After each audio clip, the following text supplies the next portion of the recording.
Buenas tardes, Emilio. Hola Kiko, un abrazo muy fuerte, buenas tardes. Otro para ti.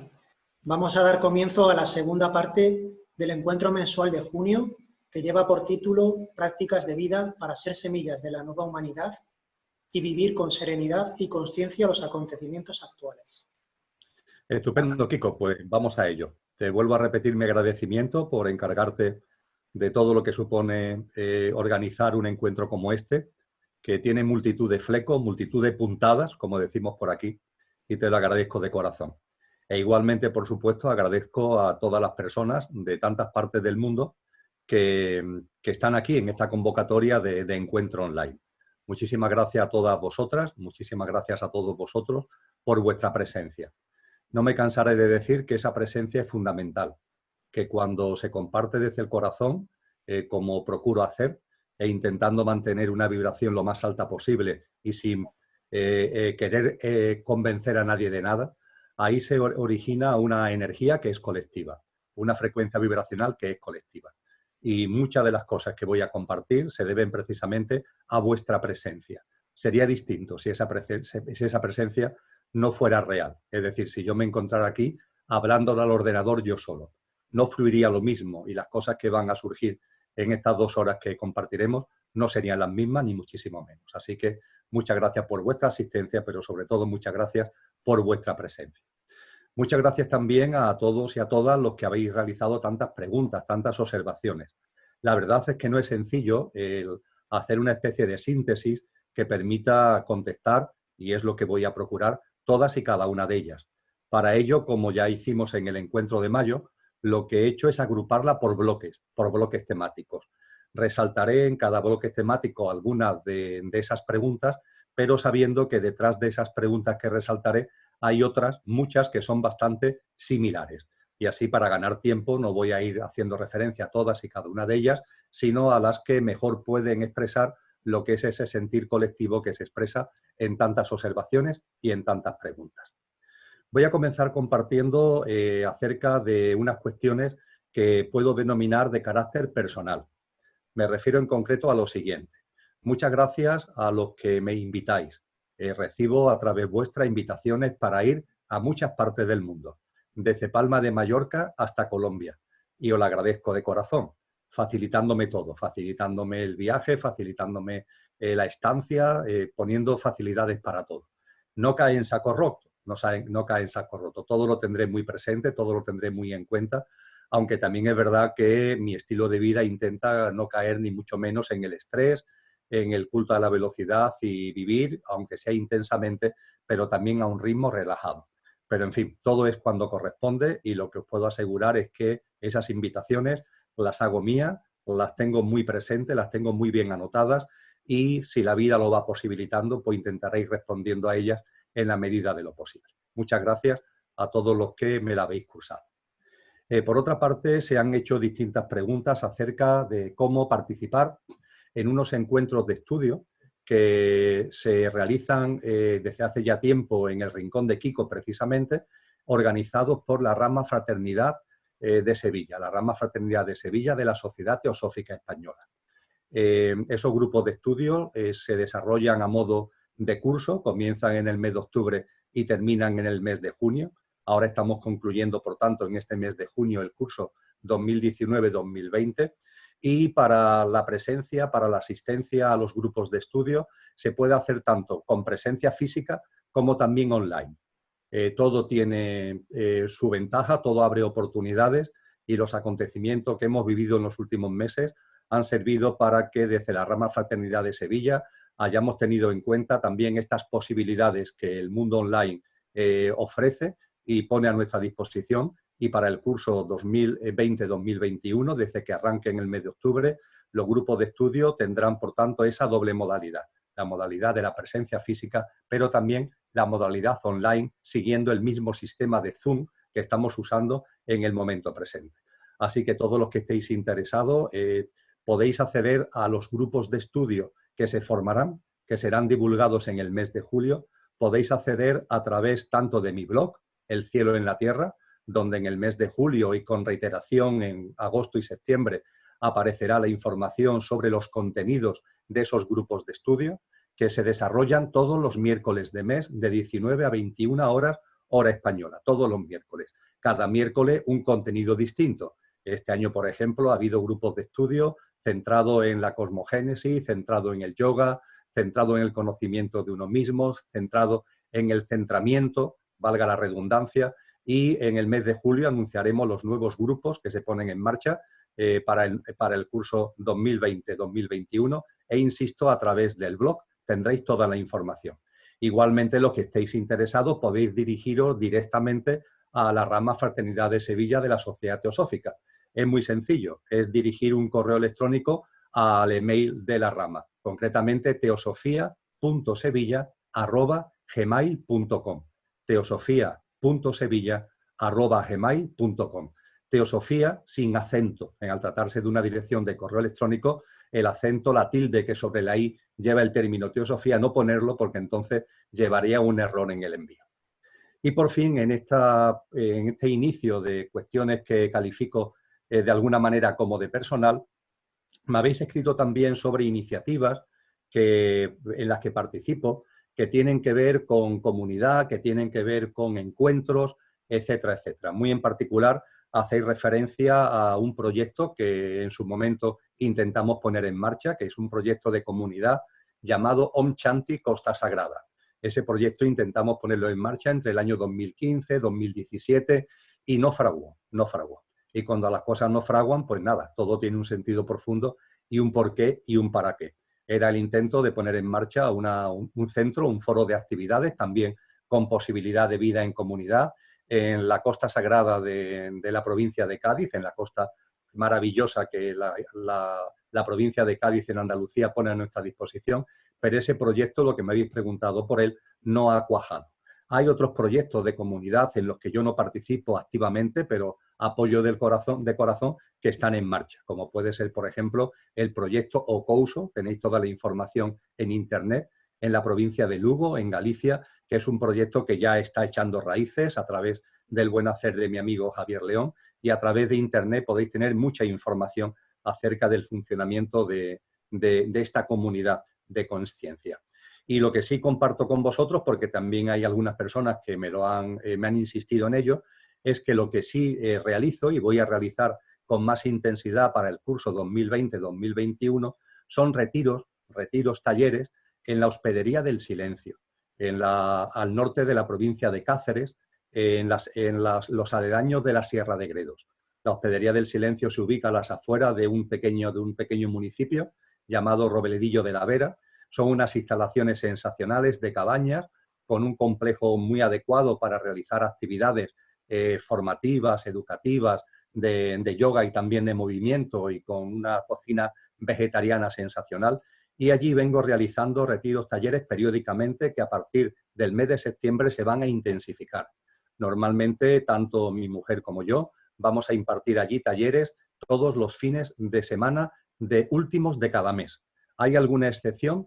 Son todos los meses, pero hay alguna excepción porque a veces es el último fin de semana de mes, casi siempre, y a veces el penúltimo fin de semana de mes. Pero en cualquier caso, toda la información también aparecerá en el blog a lo largo del mes de julio. Empezaremos el último fin de semana de septiembre y le hemos dado la denominación con la entidad que gestiona la Hospedería del Silencio, que es la entidad Ecocentro, una entidad que lleva mucho tiempo ya realizando una labor magnífica de consciencia en muchos ámbitos como el de la alimentación.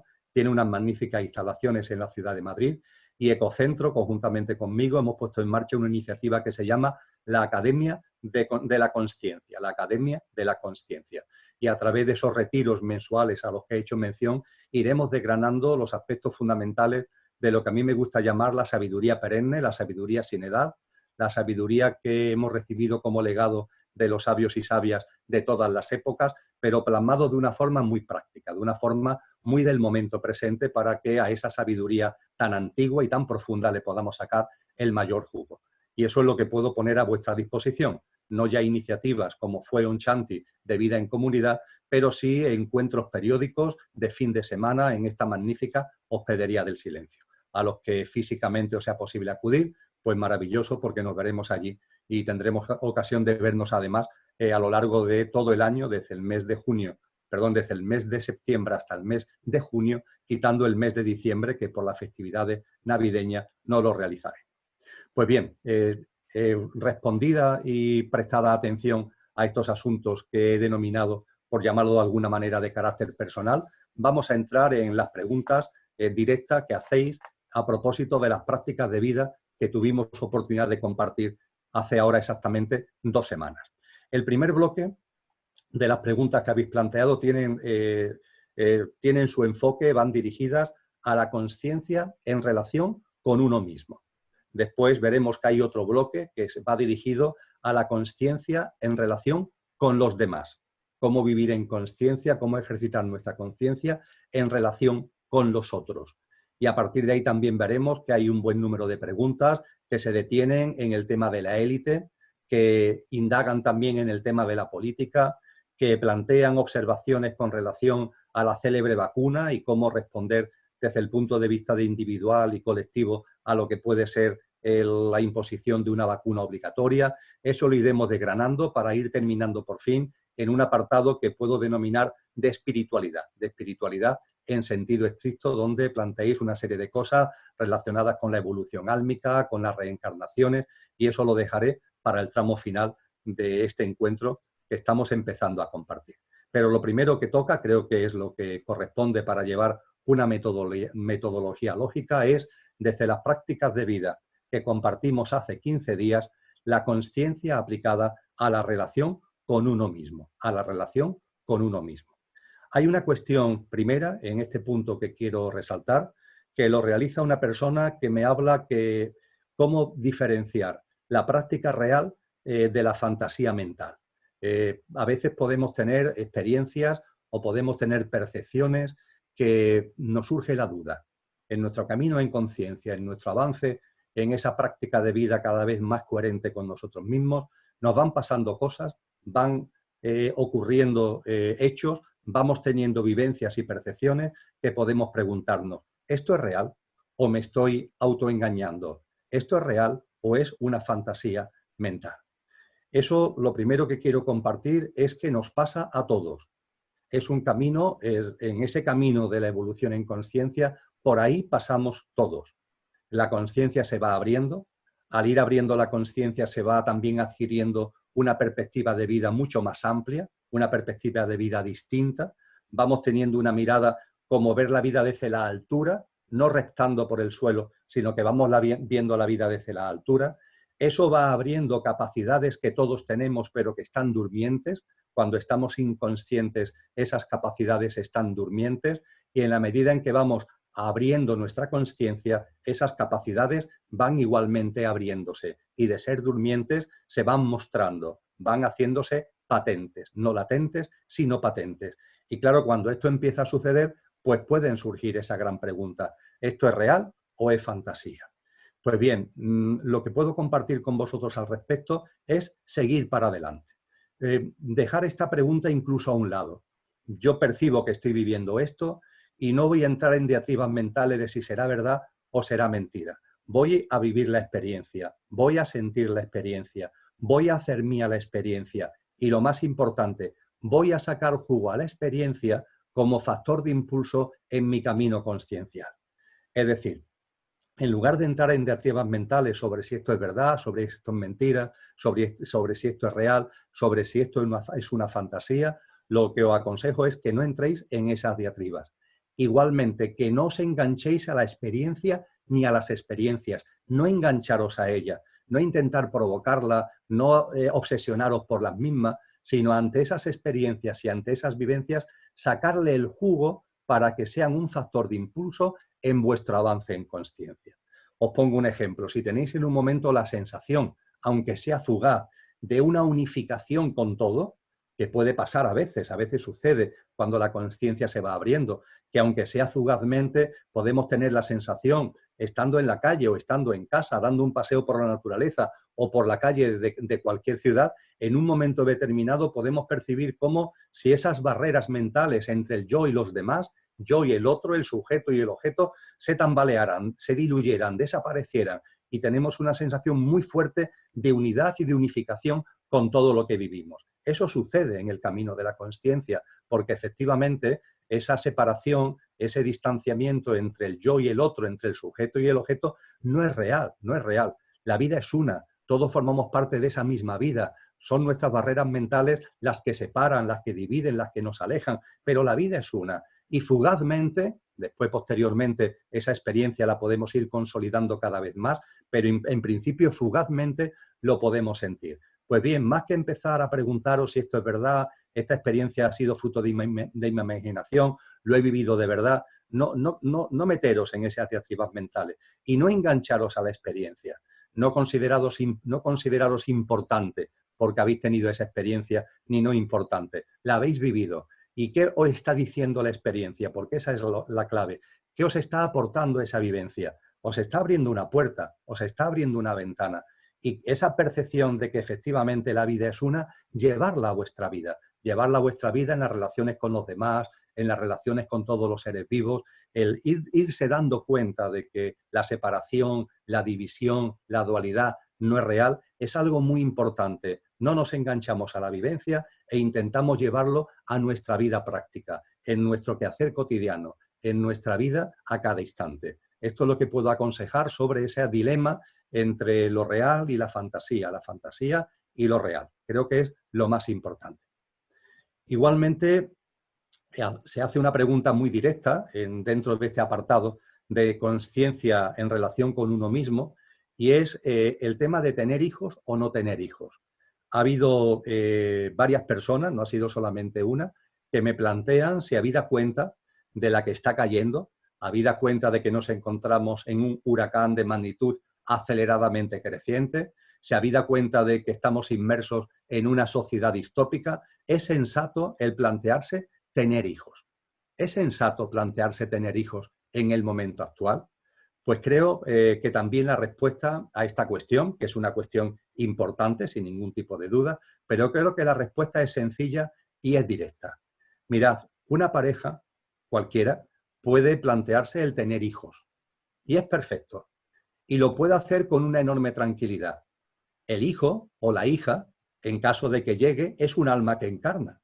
No lo podemos nunca olvidar. Nuestros hijos no son nuestros hijos, son nuestros hijos biológicamente y son nuestros hijos relacionalmente por la experiencia que desarrollamos en esta vida. Pero nuestro hijo o nuestra hija es un alma encarnada.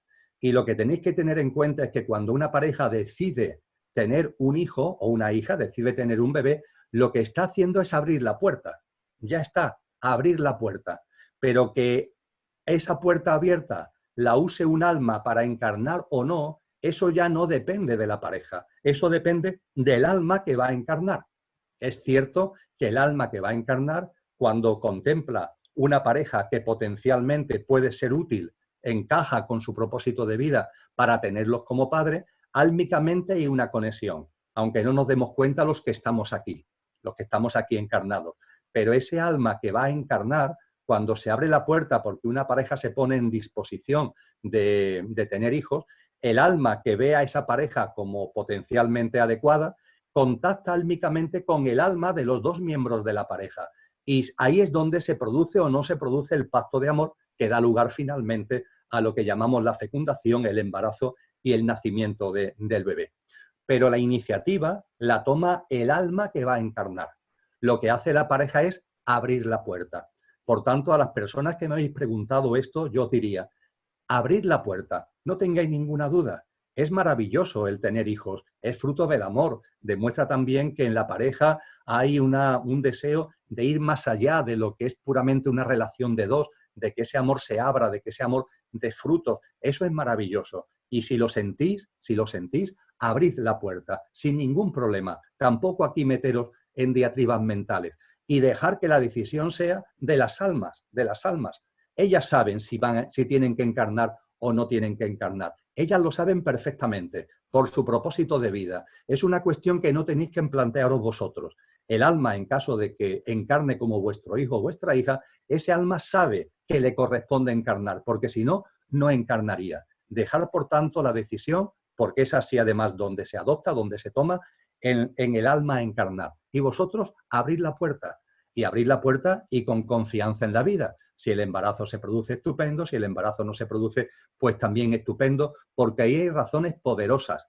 También puede ser que abráis la puerta desde el punto de vista de vuestra mente, pero vuestras almas no estén dispuestas a hacer un pacto con un alma que vaya a encarnar, que quiera encarnar, porque en vuestro propósito de vida, vuestra alma tiene otra prioridad en estos momentos. Puede ser que algo que vosotros mentalmente no sois capaces de razonar, pero vuestra alma sí. Vuestra alma tiene una serie de parámetros dármicos, propósito de vida, kármicos, relaciones de causa y efecto que vienen de otras vidas, y sabiamente el alma también adopta decisiones, aunque desde nuestro pequeño yo y desde la mente concreta no seamos capaces de discernirlo. Por tanto, y en definitiva, si sentís el abrir la puerta, abrirla y dejar en mano de la vida, que en definitiva es dejar en mano de la posible alma que va a encarnar y de vuestra propia alma, dejar esa decisión, porque esa decisión será tomada álmicamente y por tanto será tomada con una sabiduría que trasciende de las adquisiciones mentales que podemos aquí realizar cuando estamos encarnados. También en el ámbito de la consciencia en relación con uno mismo, se han planteado muchas cuestiones relativas a la alimentación. Disquisiciones, aportaciones, diferenciaciones y muy en particular tanto sobre la carne como sobre el pescado. Con relación a la carne, la pregunta más repetida es que hay un consenso, por lo menos en las personas que plantean estas observaciones, hay un consenso en que tenemos que ir avanzando a dejar de consumir carne de dolor. Esa carne correspondiente a los 110.000 millones de animales, que se dice pronto, 110.000 millones de animales que en estos precisos momentos están en auténticos campos de concentración y campos de exterminio, que son las denominadas explotaciones ganaderas y explotaciones apícolas, esa enorme cantidad de animales, dejar de utilizarlos como alimento. Ya hablamos en la práctica de vida de que lo que estamos ingiriendo realmente es carne de dolor.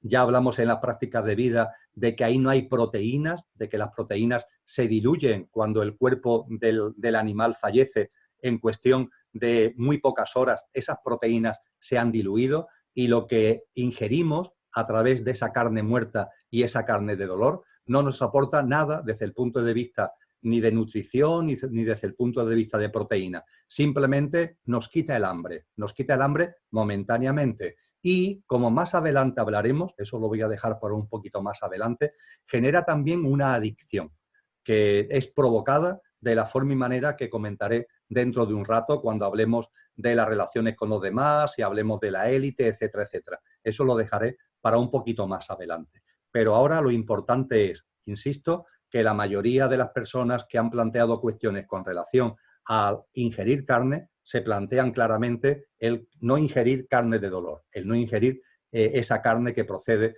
de esos campos de concentración y de esos mataderos que asesinan de forma salvaje a tantos animales cotidianamente. Pero plantean a continuación, oye, ¿y la carne que no proceda de esos campos de concentración? ¿Y la carne de animales que viven, entre comillas, felices? Que viven en el campo, que viven de otra forma, que no viven aprisionados en esos campos de exterminio. No es distinto, no estamos hablando ya de algo diferente. Deberíamos diferenciar el consumo de carne de dolor de estos campos de exterminio con el consumo de carne que procede de otros escenarios donde ese dolor no está de esa forma, donde no se produce esa esclavitud a la que vengo haciendo referencia.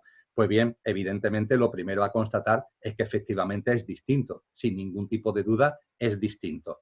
Esa ternera que vive en el campo no va absorbiendo el dolor continuo de la que está viviendo en el campo de concentración desde que nace hasta que es llevada al matadero para su asesinato. Por tanto, es distinto. Y en ese sentido, a los que os tengáis el propósito de ir dejando el consumo de carne, esto puede servir de transición. Es decir, ya compartíamos hace 15 días que las cosas hay que irlas haciendo con consciencia y en la medida de lo posible.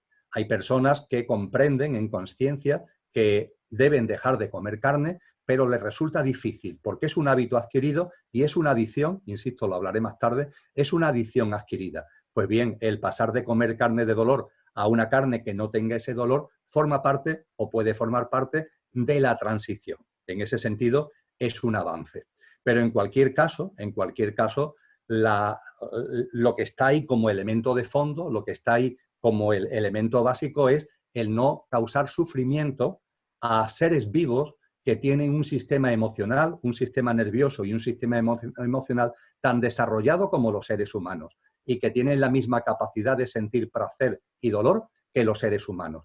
Y apurando este argumento y por compasión por la vida, ir avanzando en esta transición hacia ir abandonando paulatinamente todo consumo de carne, tanto el de la carne de dolor como el de la carne, que permitirme que lo diga, de menos dolor, porque finalmente a ese animal hay que matarlo, finalmente a ese animal hay que sacrificarlo. Entonces eso es una evolución en comprensión, en conciencia, de que estamos hablando de seres vivos que tienen un sistema nervioso completo, que tienen la misma capacidad de tener placer y dolor que los seres humanos. Eso no ocurre con el mundo vegetal, eso no ocurre con el mundo mineral, donde el sistema nervioso no existe y donde las facultades emocionales están, pero no tienen ni mucho menos el nivel de desarrollo como para sentir placer y dolor. Y cuando vamos tomando conciencia de eso, hay algo en nuestro interior por compasión, no ya por nuestra salud, que forma parte de la transición, pero ya vamos más allá de nuestra salud, por compasión, por reverencia por la vida,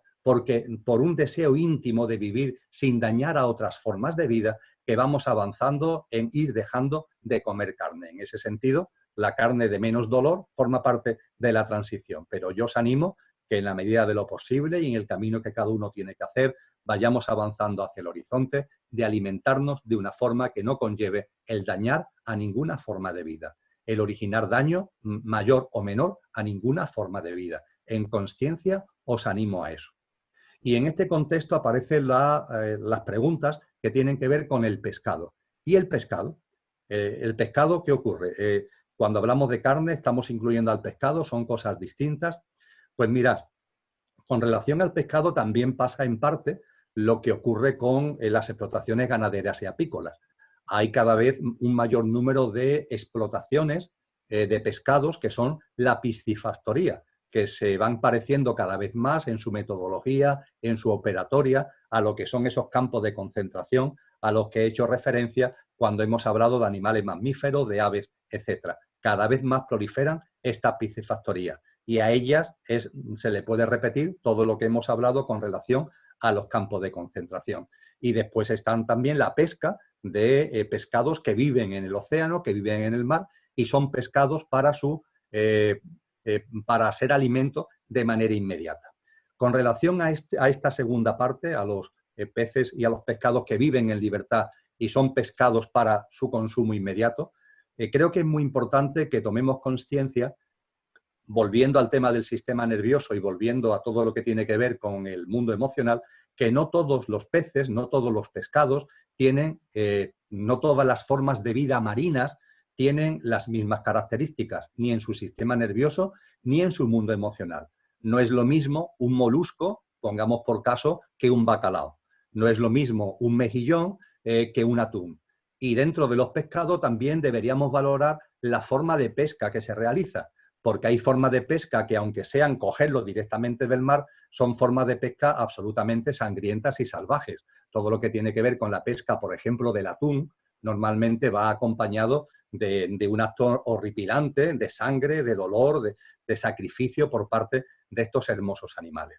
Entonces, en vuestro discernimiento, ir teniendo en cuenta todo esto. Me propongo ir dejando también de comer pescado.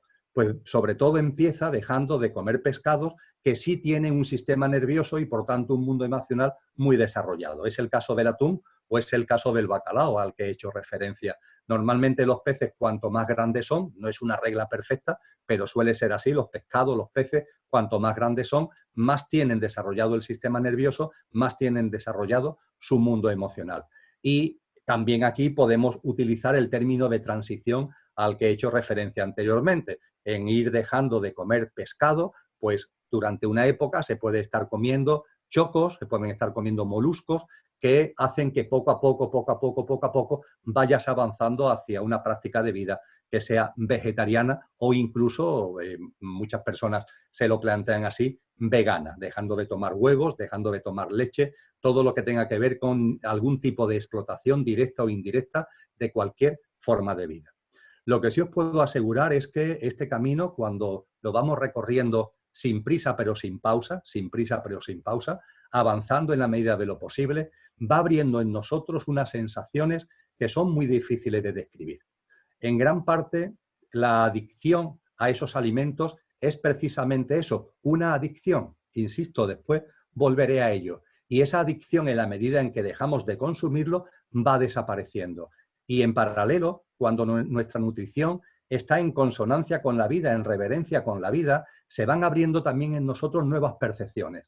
Se va abriendo en nosotros una sensación que es muy difícil de describir, pero que tiene que ver fundamentalmente con la compasión, con la armonía y con el amor. La compasión universal que abarca todo, no solamente a los seres humanos, sino a todas las formas de vida. Unido a esa compasión, una enorme armonía, se va sintiendo esa hermandad, esa fraternidad con todas las formas de vida, a la que uno está respetando también a través de su alimentación, y esto abre en nosotros una gran sensación y una gran vivencia y una gran experiencia de amor. Los que estáis ya realizando una práctica vegetariana y o vegana, creo que entendéis perfectamente de lo que estoy haciendo referencia. Es una forma distinta de ir por la vida. Es como si la vida de alguna forma te estuviera abrazando con agradecimiento por haber tú tomado en autorresponsabilidad, en autoconsciencia, la decisión de nutrirte de una forma más equilibrada y de una forma más armónica con la propia vida. Es una sensación que creo que todos los que hemos ido poco a poco entrando en el camino del vegetarianismo hemos sentido y que podemos percibir cotidianamente. Es un abrazo y es un milagro de la vida que nos acoge, que nos abraza, que nos envuelve con mayor armonía, con mayor amor y con un mayor equilibrio. También me preguntáis en este apartado de la alimentación por personas de referencia en salud y alimentación. La verdad es que no soy partidario. Hay algo que me dice que no a la hora de ser yo quien aconseje a personas concretas. Yo diría que actualmente en Internet, en la red, hay tanta información. Hay que hacer una discriminación, claro, con discernimiento, con sentido común, pero hay tanta información con relación a esto que no se trata de poner el dedo en una persona concreta, porque creo que hay muchas que actualmente están haciendo aportaciones muy valiosas acerca de la nutrición, acerca de la salud en general, acerca de la consciencia aplicada a la salud y de la consciencia aplicada a la alimentación. Y puestos, porque hay mucha insistencia a que dé el nombre de una persona, bueno, pues voy a citar a un amigo que es Sergio Quiroga Morla. Sergio Quiroga Morla. Sergio Quiroga Morla comparte el equipo de trabajo del proyecto de investigación Consciencia y Sociedad Distópica, el libro que sabéis que salió el pasado 7 de mayo. Por cierto, muchas gracias a todos los que lo habéis adquirido, porque de esa forma estáis apoyando el impulso de este proyecto de investigación. Y el proyecto de investigación Consciencia y Sociedad Distópica, con el libro del mismo título, al que se le añade Estudio del caso del coronavirus, que salió a la luz pública el 7 de mayo. Sabéis que podéis acceder a él a través de la editorial de Ediciones Adalid, que realiza el envío gratuito a domicilio. Pues bien, ese proyecto de investigación Consciencia y Sociedad Distópica lo componen una serie de expertos. Yo tengo el enorme honor de dirigirlo, pero lo componen expertos en muy distintas materias. Y en el ámbito de la salud, la persona que ha coordinado todos los trabajos, que ha redactado en el libro la parte correspondiente a salud, es Sergio Quiroga Morla. Entrando en Internet tenéis mucha información con relación a él. Y por fin, en el ámbito de la consciencia y en relación con uno mismo, se han planteado también cuestiones que tienen que ver con los dones y talentos. Y agradezco mucho estas preguntas, agradezco todas, pero agradezco mucho estas preguntas, porque el tema de los dones y talentos, siendo de enorme importancia, muchas veces se queda en un cajón. Y la consciencia aplicada a uno mismo debe llevar, también lo hablamos hace 15 días, debe llevar a la toma de conciencia de que todos los seres humanos tenemos capacidades innatas. Debemos también entender que esas capacidades innatas no son casuales, vienen en nuestro kit de encarnación, es decir, nuestros dones, nuestros talentos, nuestras capacidades, nuestras cualidades innatas, esas cosas que se puede decir que sabemos hacer de manera natural, que cuando las realizamos con entusiasmo porque es una expresión directa de lo que somos, que cuando las ponemos en marcha es como si el tiempo dejara de existir. Todo eso está relacionado con nuestro propósito de vida. No son cualidades que tengamos por casualidad, sino que están en sincronía con nuestro propósito de vida. Y de ahí la enorme importancia de que descubramos cuáles son esos dones y talentos, de que tomemos conciencia de cuáles son esas capacidades innatas. Y a partir de ahí se me pregunta que de estas capacidades, cuáles son las adecuadas para ponerlas al servicio de la nueva humanidad y cuáles hay que descartar. Y a ese respecto os contesto de una forma directa. Todas las capacidades innatas son válidas para la nueva humanidad. Todas, sin ningún tipo de duda.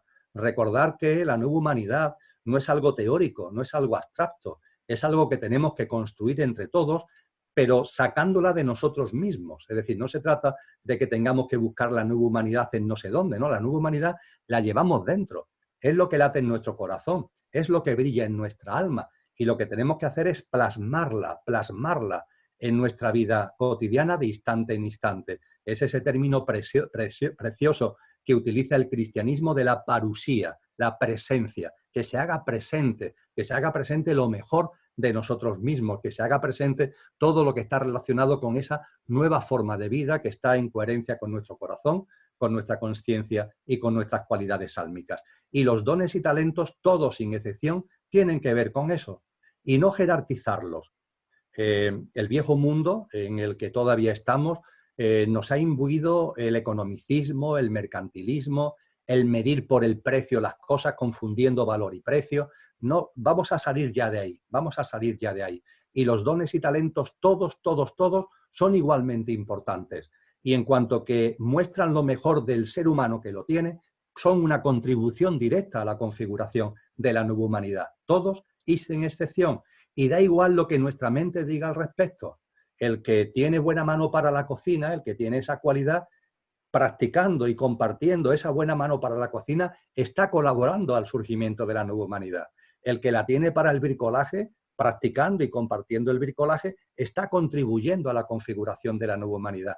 De la misma forma que el que tiene una capacidad mental que le permite mirar el espacio y sacar a la luz leyes de la astrofísica, como le pudo pasar a Albert Einstein, pues igualmente es otro don y otro talento, pero no es ni más ni menos importante que el de la cocina, el del bricolaje o cualquier otro que podamos, la capacidad de formar equipo, de motivar, etcétera, etcétera, etcétera. El enorme listado de dones y talentos que tenemos entre todos los seres humanos. Todos son igualmente importantes y por tanto desde aquí hago una llamada a que nos miremos, nos observemos, tomemos conciencia de esas cualidades y de esas capacidades y en la medida en la que podamos, teniendo en cuenta las limitaciones que podemos tener por nuestra actividad laboral, por nuestro mundo social o lo que sea, incluso aunque pueda parecer que mentalmente tenemos poco margen de maniobra para practicar nuestros dones y talentos, os aseguro que cuando tomamos conciencia de cuáles son y tomamos también la decisión como compromiso con nosotros mismos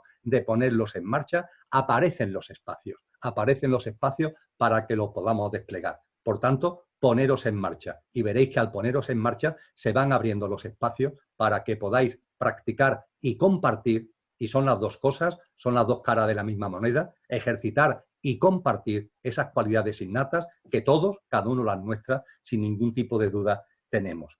Y también se pregunta, hay otra pregunta que dice que ¿cuándo será el momento correcto para aplicar estas cualidades innatas? ¿Antes, durante o después del derrumbe de la casa que es una ruina? Fue la metáfora, ¿no?, que utilizamos hace 15 días para referirnos al viejo mundo. Una vieja humanidad que ya ha dado de sí todo lo que tenía que dar, que ya está anquilosada, colapsada, es un traje que se nos ha quedado estrecho, que ya no cabemos en él porque hemos evolucionado y hablábamos como metáfora de la casa que es una ruina desde sus cimientos. Pues bien, el ejercicio y el compartir los dones y talentos hay que hacerlo desde ya. No durante, después, antes, desde este mismo instante, en la medida de lo posible, desde este mismo instante. Tomar conciencia de los que son, de los que tenemos, de cuáles son esos dones y cuáles son esos talentos y ponerlos en marcha.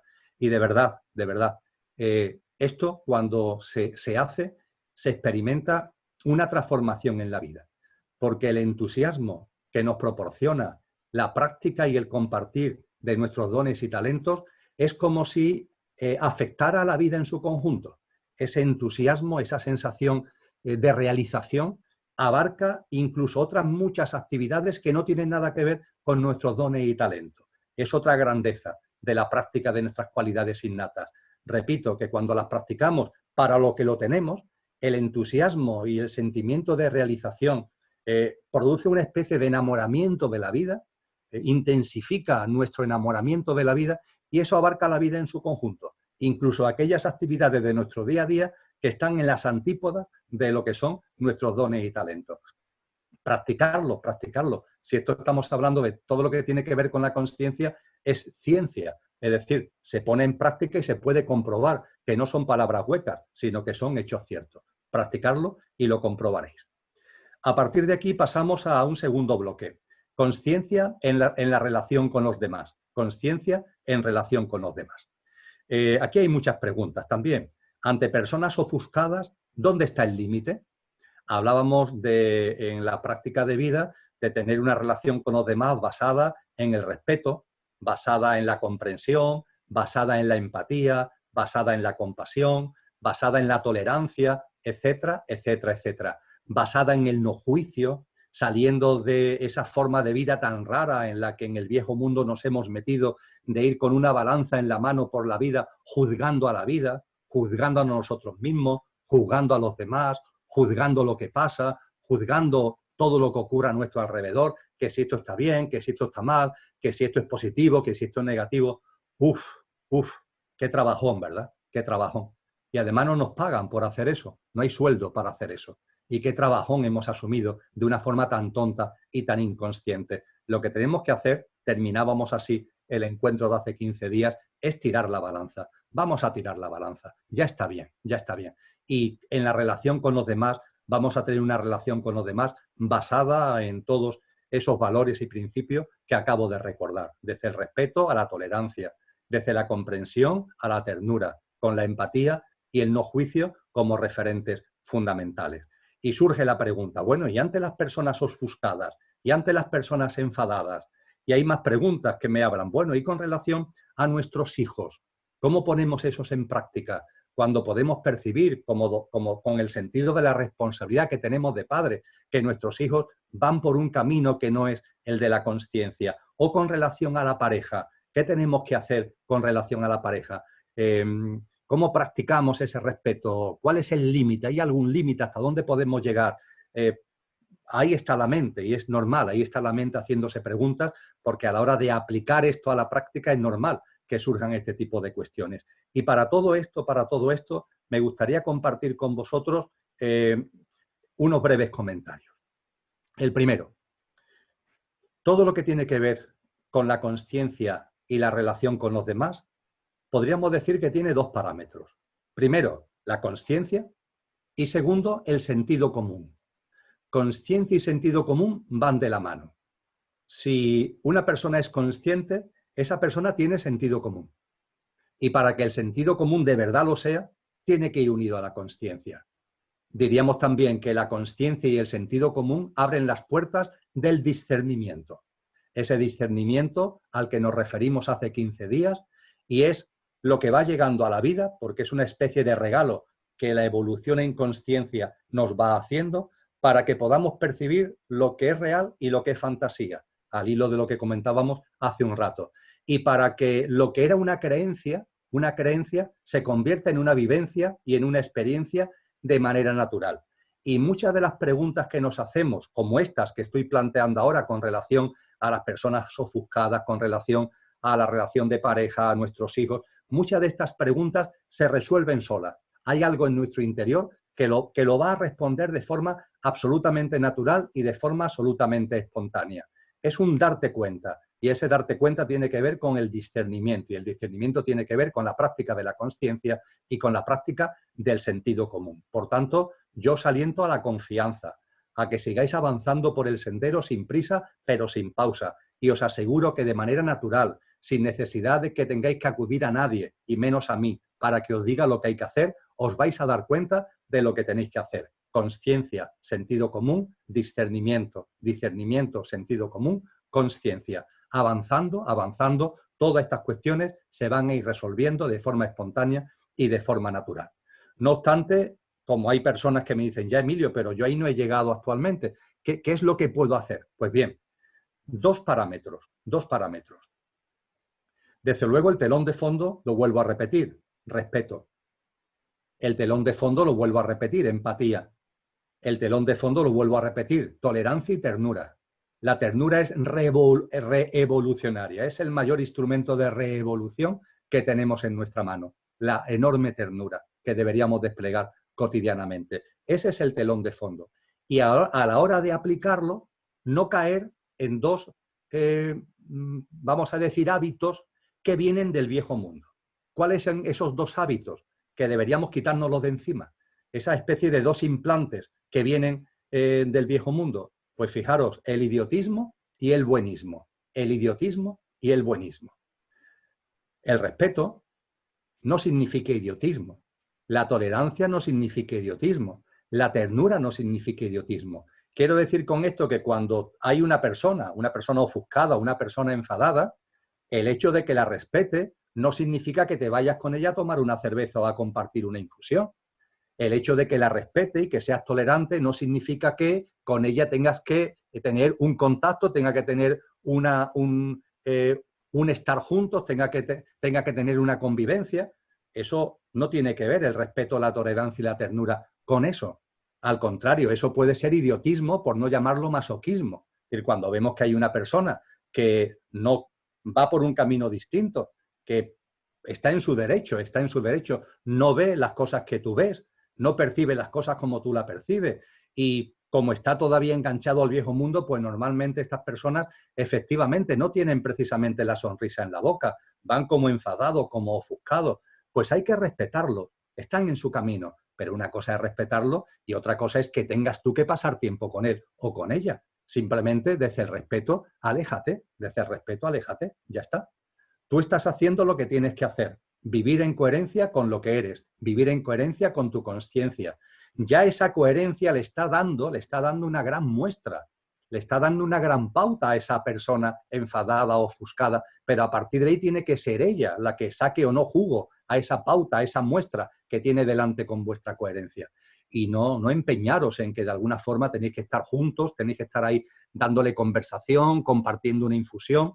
Simplemente esa persona tiene una forma de ver la vida, tú tienes otra forma de ver la vida y asunto solucionado. Claro, esto se me dice en las preguntas, esto se complica porque ¿y los hijos? ¿Y la pareja? Pues mirar, con relación a la pareja, después vamos al tema de los hijos, con relación a la pareja, lo importante, la clave, no está en esto, la clave está en el amor. ¿En la pareja hay amor o no hay amor? Y no estoy hablando del amor emocional, porque el amor emocional se gasta pronto, por decirlo de alguna forma. El amor emocional se tiene durante los primeros tiempos. Ahí los expertos discuten entre ellos. Hay quien dice que el amor emocional, que el enamoramiento, dura un máximo de 2 años y hay quien dice que se difumina a las pocas semanas. A mí eso no me interesa, la verdad.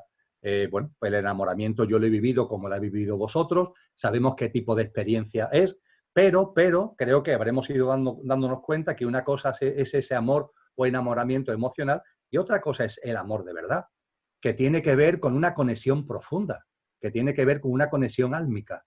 Y esta es la clave. En la relación con la pareja la clave es esa. ¿Percibes que ahí hay una relación íntima?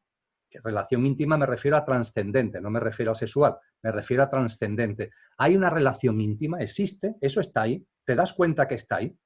Mientras que esa relación íntima esté, mientras que percibas esa relación íntima, ese respeto, esa tolerancia, esa ternura, es natural llevarla a cabo y no te va a costar ningún trabajo.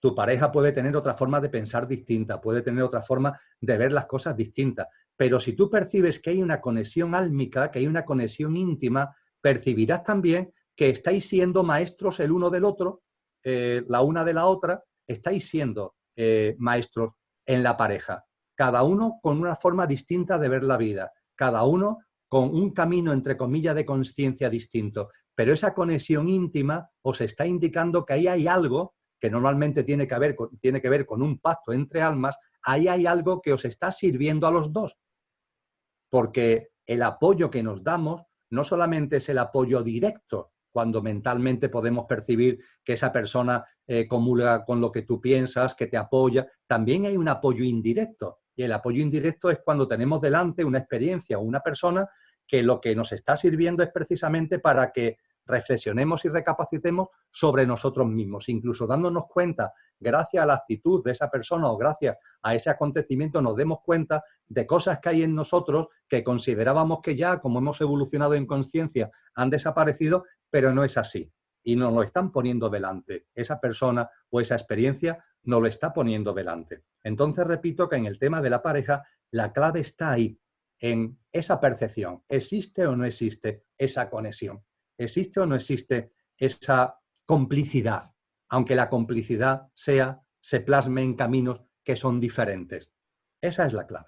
Y esa es la reflexión que cada uno tiene que hacer con uno mismo. Y es la reflexión que también debemos hacer con nuestra pareja, en la comunicación, hablando claramente. Porque cuando esa conexión no ha existido nunca y lo que ha habido es simplemente el amor emocional, o cuando existió pero dejó de existir, porque puede ser que ese acuerdo álmico sea para una fase de la vida, pero no para toda la vida. Puede ser para siempre, para toda la vida, o puede ser para una fase de la vida.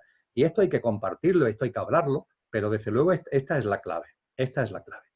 Y en cuanto a los hijos, hemos hablado ya antes de que hay un pacto álmico. Los hijos no son nuestros hijos.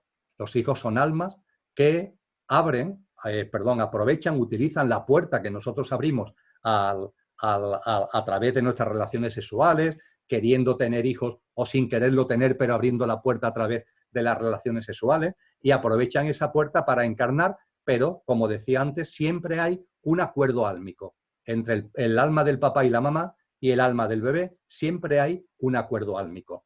Y cuando finalmente se produce el nacimiento del bebé, tenemos ahí a nuestro hijo o a nuestra hija, no olvidemos nunca que es mucho más que nuestro hijo y que nuestra hija.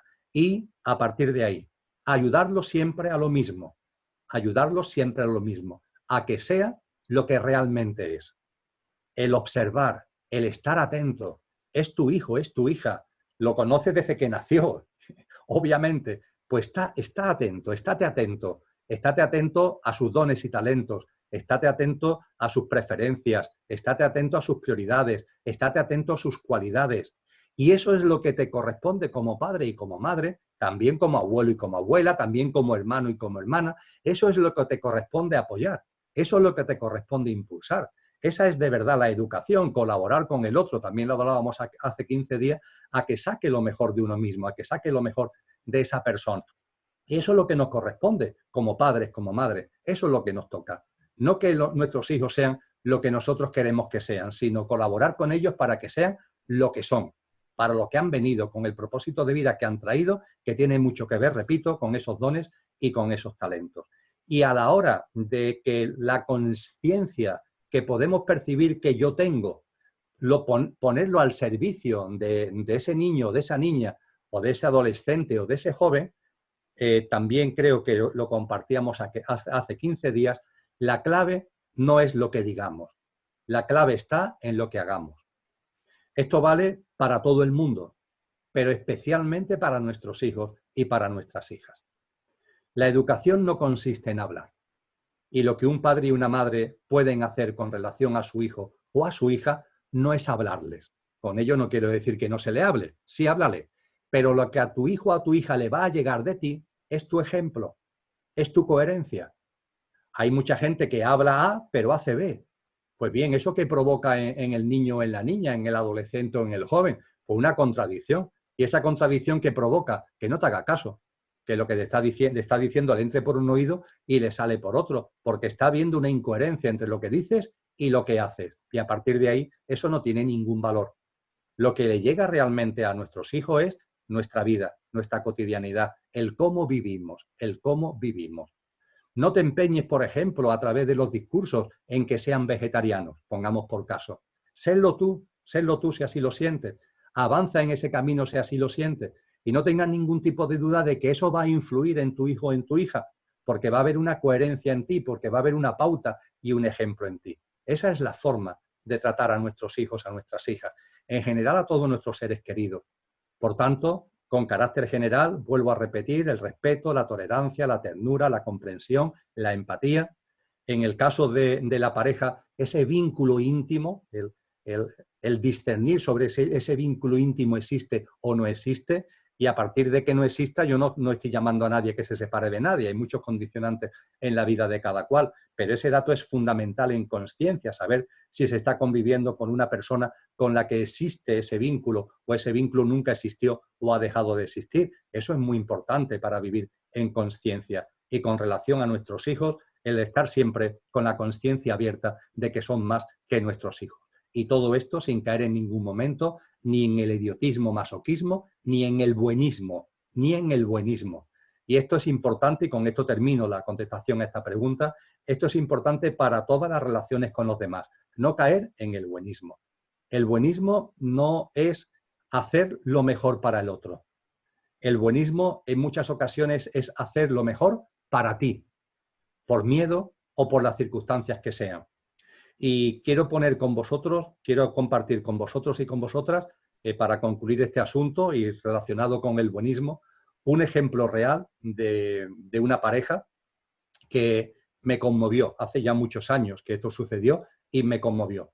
Unos padres que se encuentran con el grave problema de que su hijo, con 16 años, ha caído en el mundo de la droga. Los padres hacen todo lo que está en su mano para ayudar a ese hijo que ha caído en la droga. Pero sigue pasando el tiempo, 17 años, 18 años, ya es mayor de edad y el chico, en lugar de irse alejando del mundo de la droga, está cada vez más metido en el mundo de la droga, pidiéndole dinero a los padres, robándole dinero a los padres, en la medida en que se va metiendo más en ese mundo oscuro, siendo violento con los padres en la reclamación de apoyo económico para poder comprar la droga que necesita. Y esa violencia va a más, esa violencia va a más. ¿Qué se hace en una situación como esta? Desde luego, los padres podían haber caído, y se suele caer en el buenismo. ¿El buenismo qué significa? Aguantar carros y carretas. Venga, que es nuestro hijo, que se va a hacer, venga, que no sé qué, se le aguanta su violencia, se le aguanta que nos robe, se le aguanta, se le aguanta. ¿De verdad eso es lo mejor para ese chico? ¿De verdad eso es lo mejor para esa chica? ¿No será que es lo más cómodo para ti? ¿No será que hay algo en tu interior que te está diciendo que tienes que dar un paso en consciencia en la relación con ese chico o con esa chica y no te atreves porque te parece demasiado duro? Pues bien, en el ejemplo que estoy trayendo aquí a colación, esa pareja, esos padres, tomaron la decisión de echar al hijo de casa, con 19 años, echarlo de casa. Mira, esto no puede seguir así. Se dieron cuenta, fijaros, se dieron cuenta de algo muy duro, de que estaban practicando el buenismo y que ese buenismo lo único que iba a hacer es que el hijo siguiera todavía cada vez más, metiéndose en el mundo de la droga, muriendo cualquier día en cualquier esquina por una sobredosis. Y la decisión que tomaron fue echar al hijo de casa. Con eso que buscaban, un terremoto en la vida del hijo.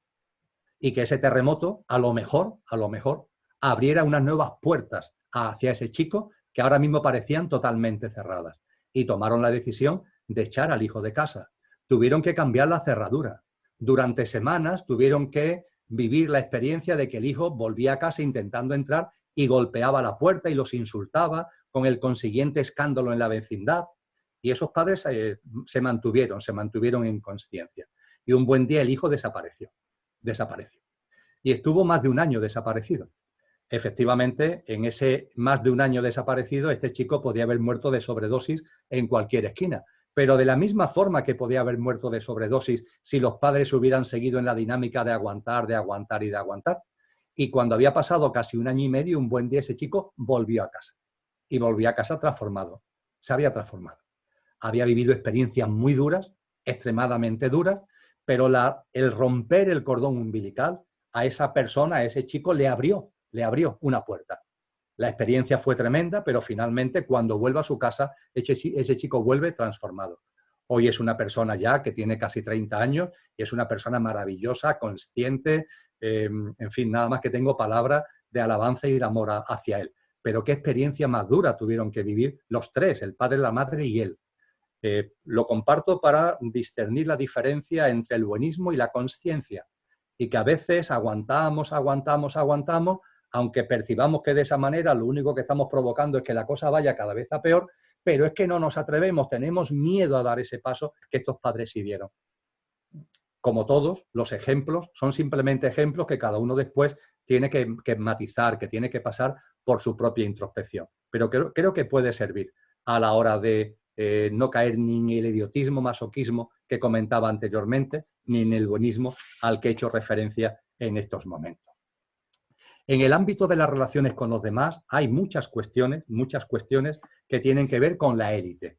Es decir, dentro del mundo en el que estamos, esa minoría que ya compartíamos hace 15 días, que se ha apropiado de la riqueza colectiva, de los recursos naturales, esa minoría muy minoritaria, yo me atreví a decir que cuando escarbamos no son más de unas pocas decenas de personas, no son más de unas pocas decenas de personas, que acumulan ellas mucho más patrimonio que el resto de todos los seres humanos juntos, tanto directamente como a través de redes accionariales en esos grandes emporios financieros y empresariales que son los nuevos imperios y que dominan por completo la economía mundial y que se mueven por el planeta más allá de fronteras, más allá de barreras, de forma omnipotente y de forma absolutamente impune.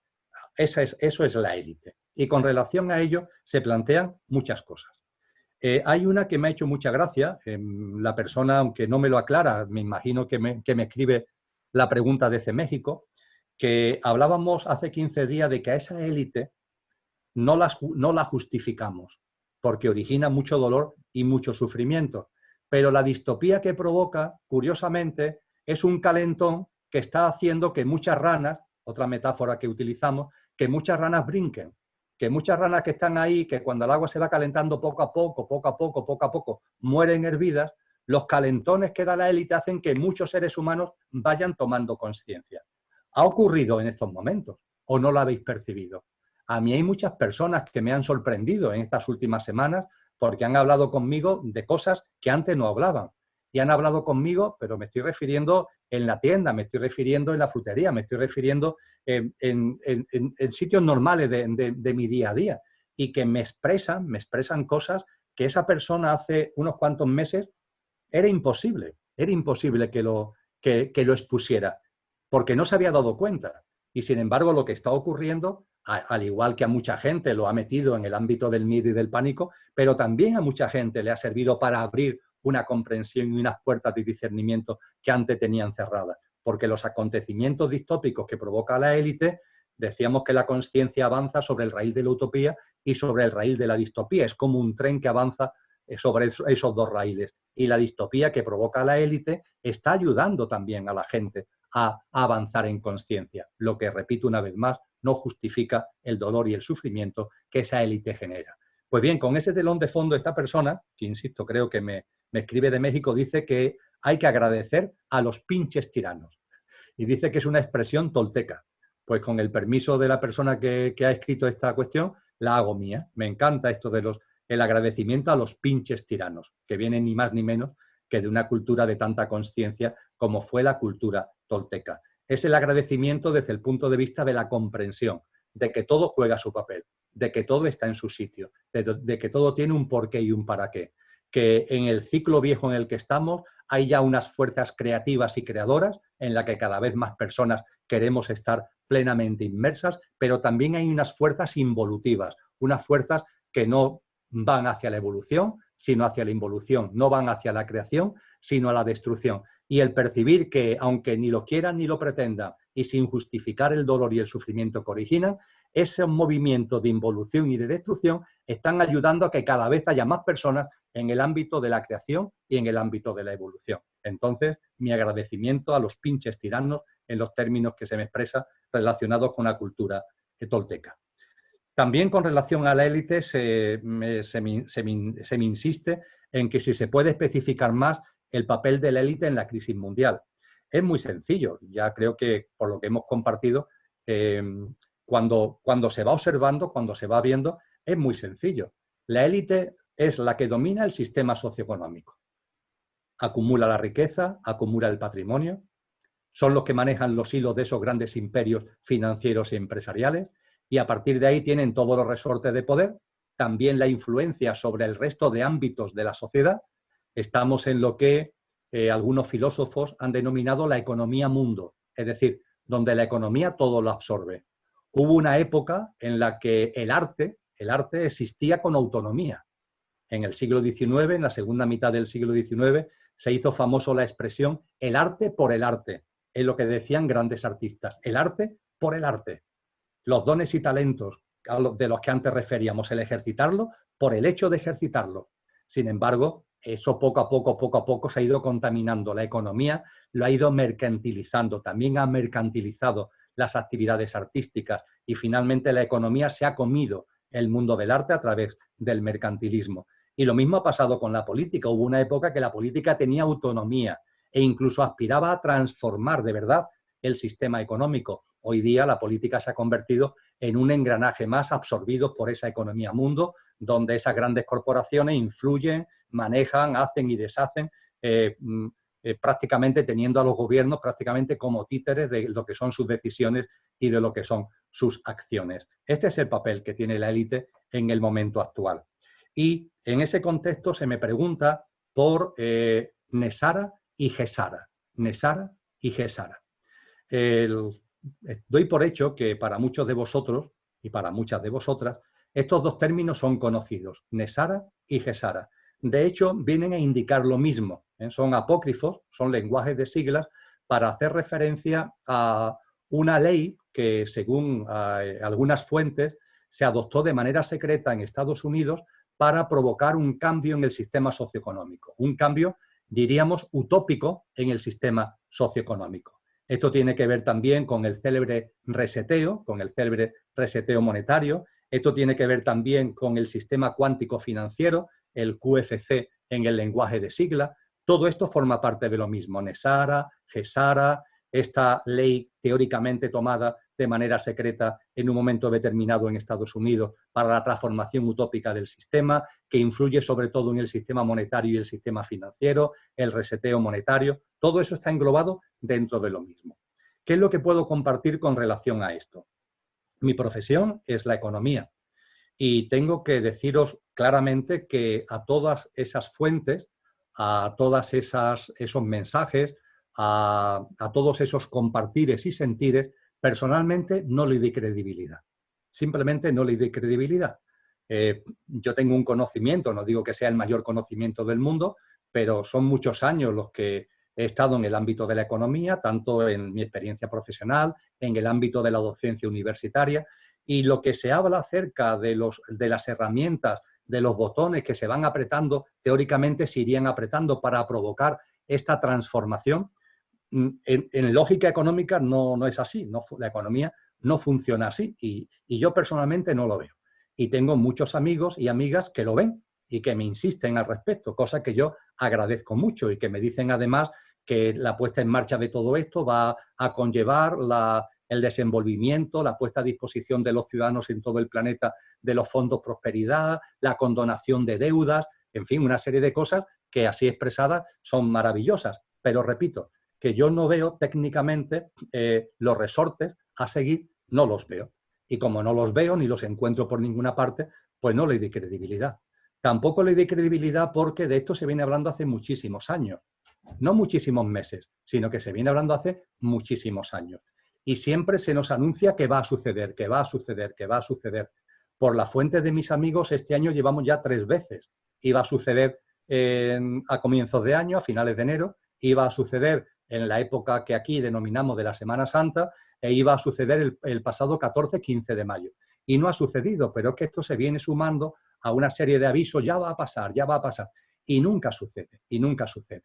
Con lo que, siendo absolutamente honestos, y me puedo equivocar por completo, por favor, pero ya que me preguntáis, tengo que ser honesto y claro en mi respuesta, no le doy credibilidad a nada de esto.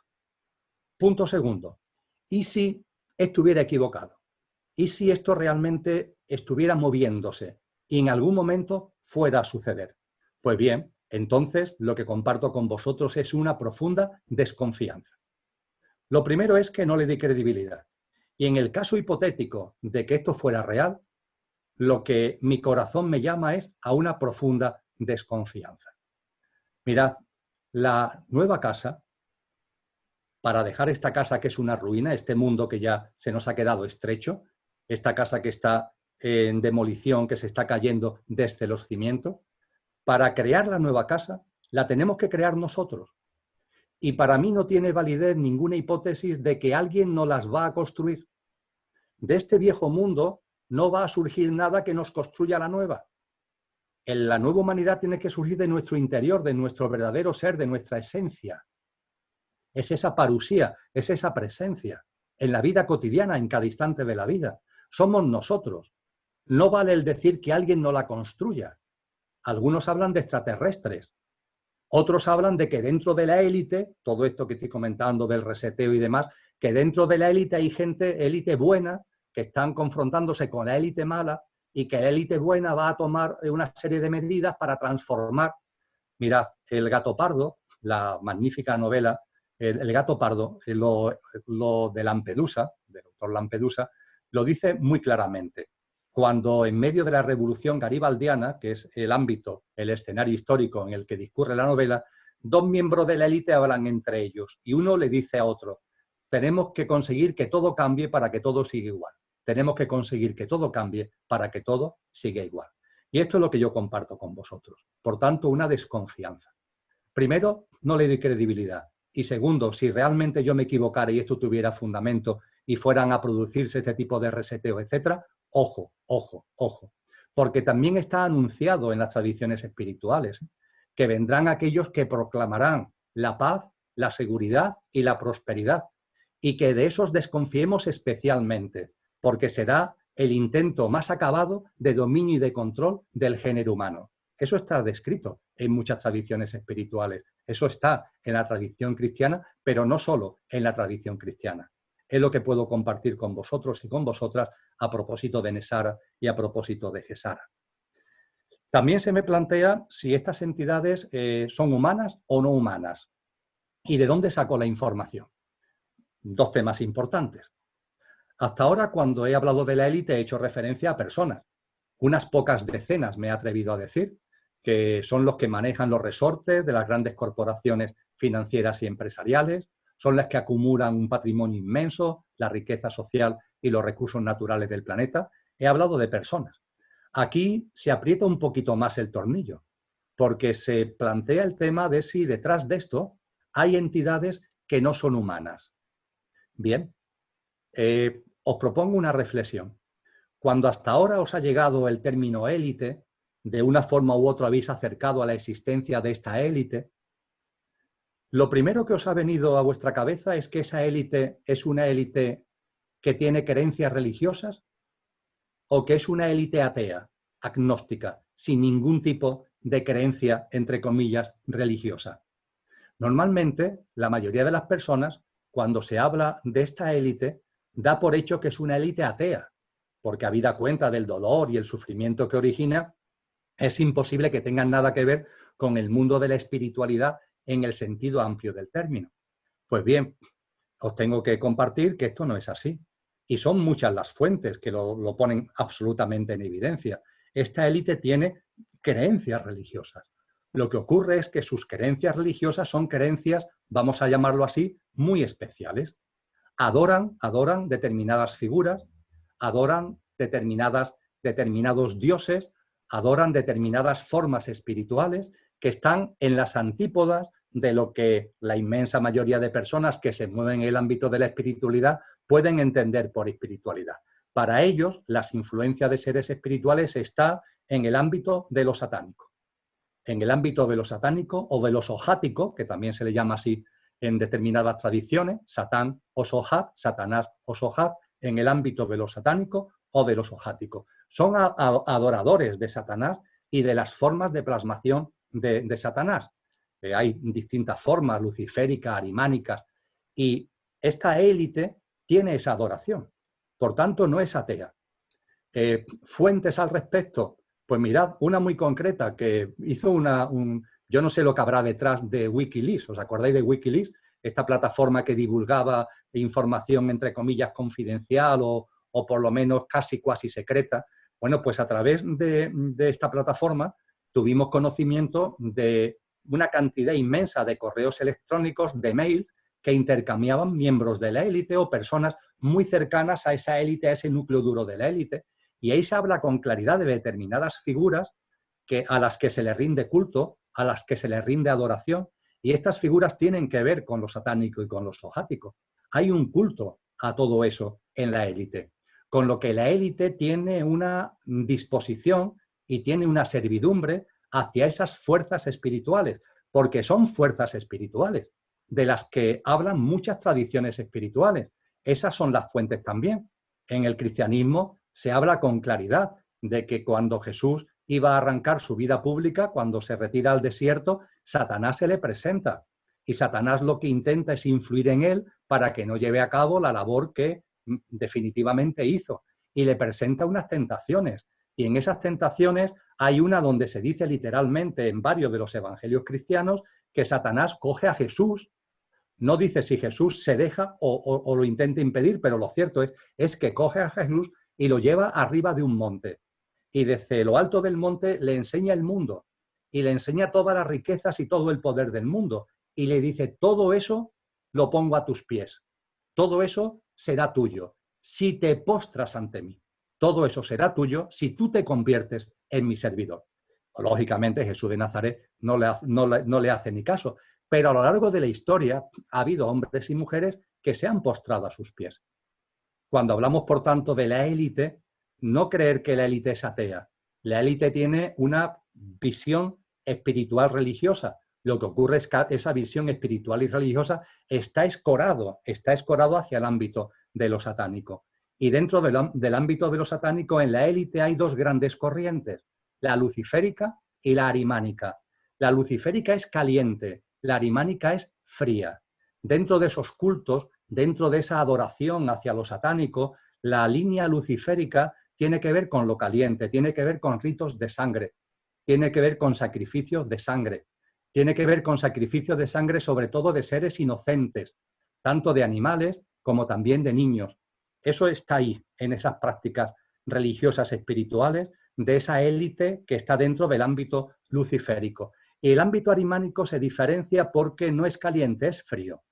Es la parte de la élite que está adquiriendo de un tiempo a esta parte más preponderancia, porque su dominio y su control lo intentan asegurar y asentar no a través de lo caliente luciférico, sino a través de lo frío arimánico. Y lo frío arimánico significa, os suena, ¿verdad?, con lo que estamos viviendo, distanciamiento social, el ir terminando con las relaciones personales y con las relaciones sociales, el ir encerrando a la gente, cada persona en su propio mundo.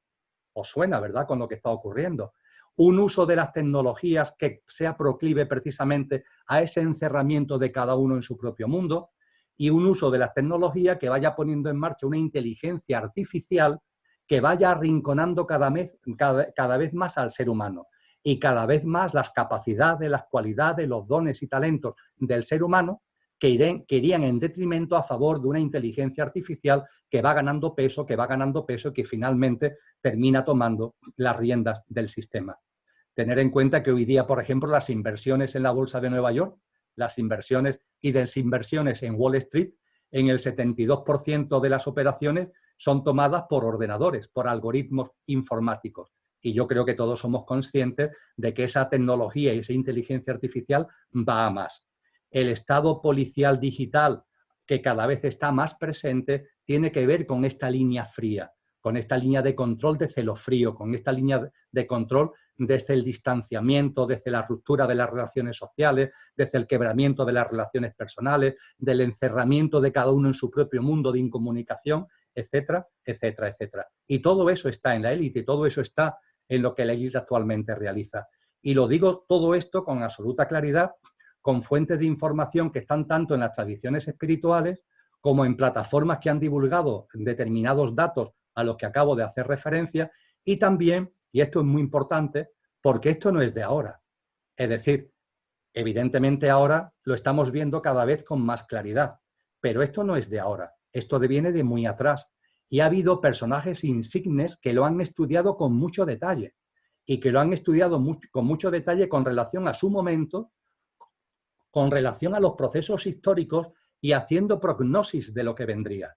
Y entre estos personajes que han hecho ese estudio, Yo aconsejo a uno de ellos, podría aconsejar mucho, pero ya que se habla de fuentes y de datos de información, aconsejo la obra de Rudolf Steiner. Rudolf Steiner, la persona que puso en marcha lo que hoy conocemos como la antroposofía, una corriente espiritual de una enorme profundidad, pero además muy centrada en elementos prácticos de la vida, la permaagricultura, todo lo que tiene que ver con sistemas educativos como el sistema Waldorf, un montón de aportaciones de la conciencia al mundo práctico. Ahí está la mano de Steiner como impulsor fundamental de todos estos movimientos.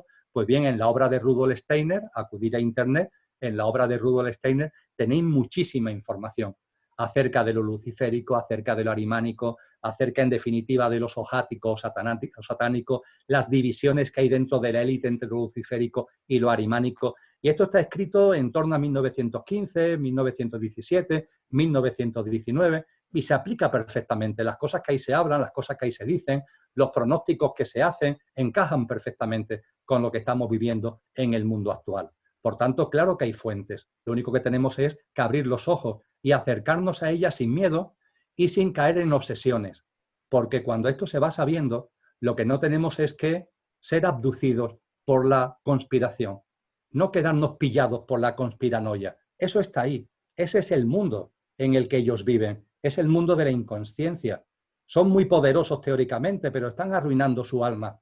Y lo digo con toda la compasión del mundo y con todo el amor hacia ellos del mundo. Lo cual no quita que no justifica en absoluto el dolor y el sufrimiento. Pero la verdad que es una pena que tantas almas, porque son un número significativo, aunque el núcleo duro sea unas pocas decenas, estén arruinando su alma por su obsesión simplemente por lo puramente material, por el mundo de la apariencia. Evidentemente, la nueva humanidad que estamos construyendo entre muchos es una nueva humanidad que se basa no en la apariencia, sino en la esencia, que tiene que ver con los verdaderos valores de nuestro ser divino, infinito y eterno, que tiene que ver con la espiritualidad de la bondad, con la espiritualidad del amor, con la espiritualidad que saca lo mejor de cada ser vivo en cada punto del cosmos y con el mayor respeto a que en la vida cabe todo y también hay este tipo de proceder, también hay este tipo de visión que seguro que la vida sabrá por qué, aunque a nosotros en nuestra mente a veces se nos pueda escapar, seguro que si están en el contexto de la vida tendrán un porqué. Dentro de más preguntas sobre la élite se me plantea la cuestión si es la humanidad un supermercado emocional en el que se alimenta esta cúpula.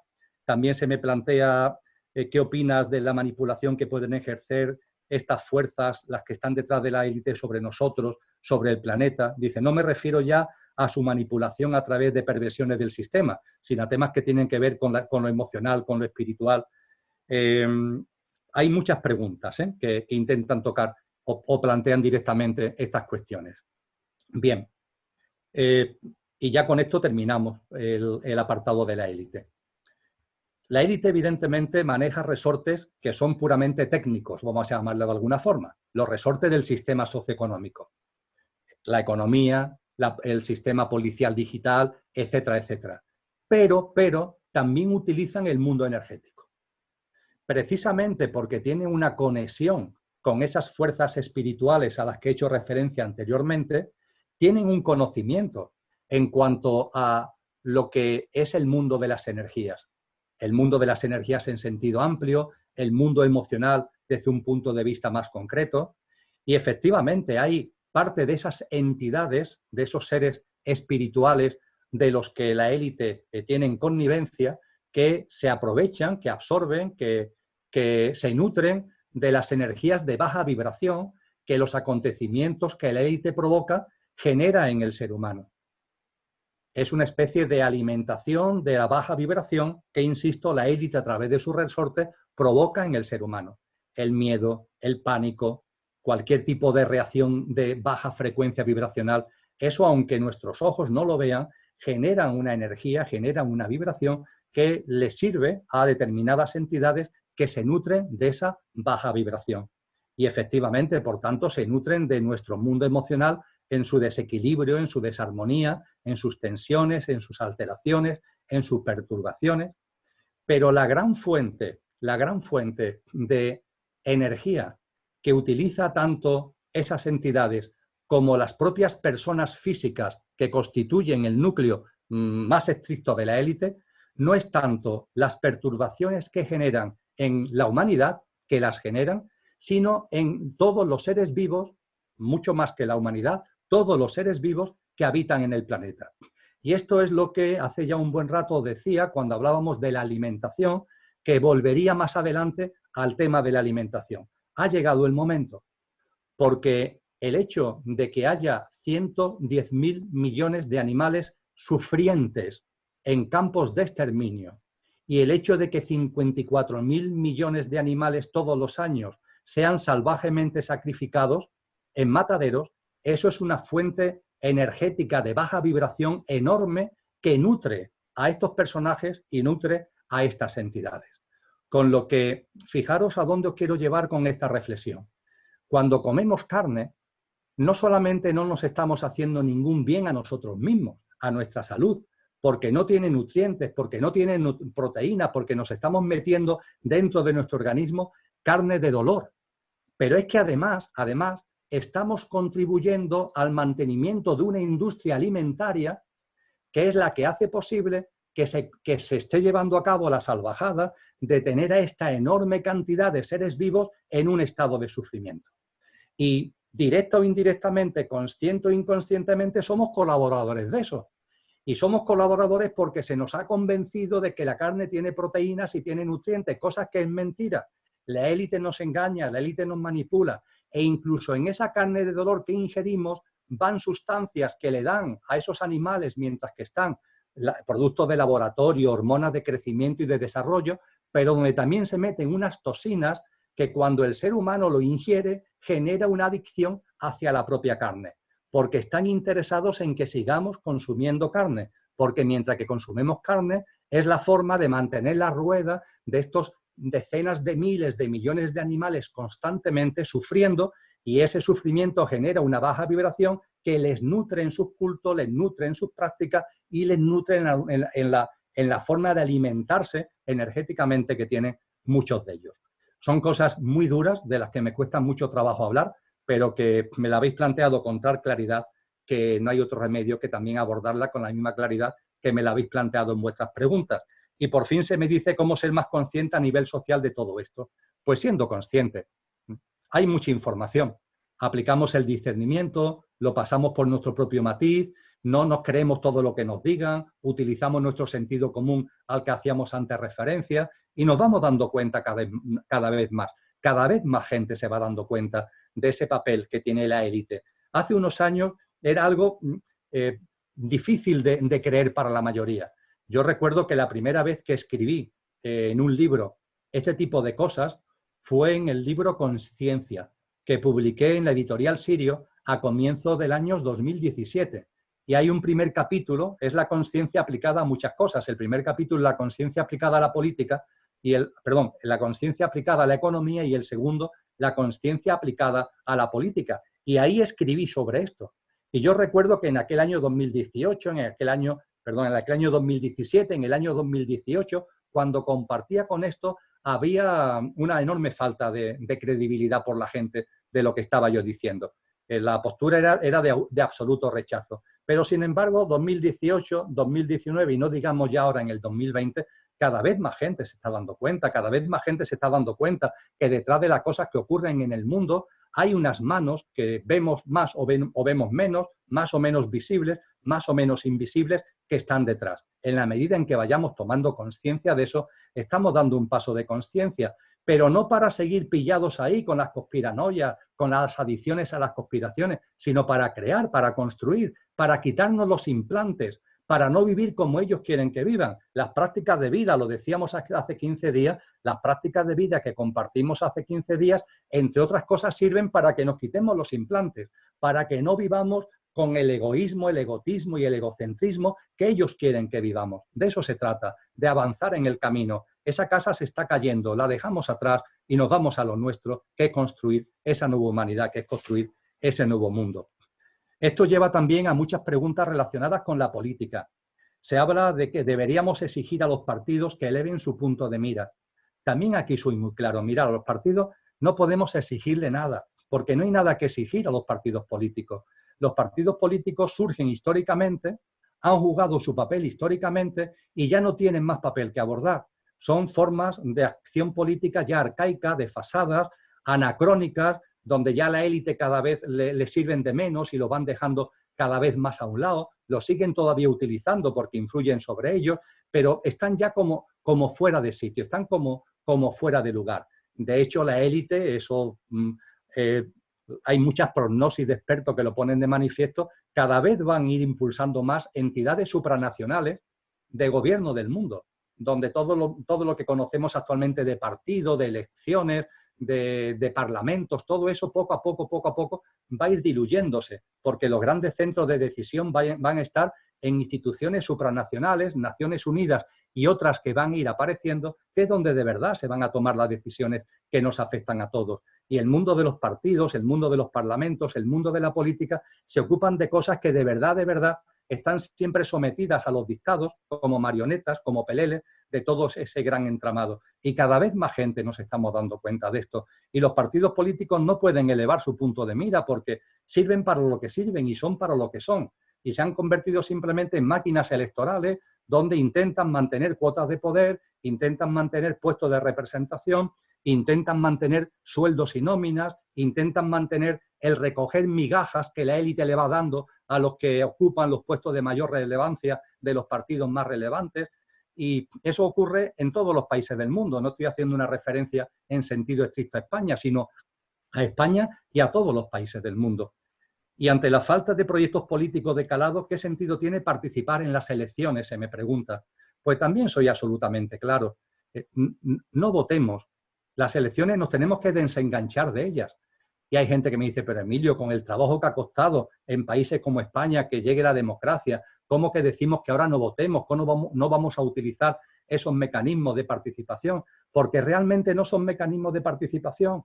Porque lo que hacemos con unas elecciones es vernos forzados a elegir entre listas de personas que no conocemos de nada y que ponen delante nuestra los partidos políticos.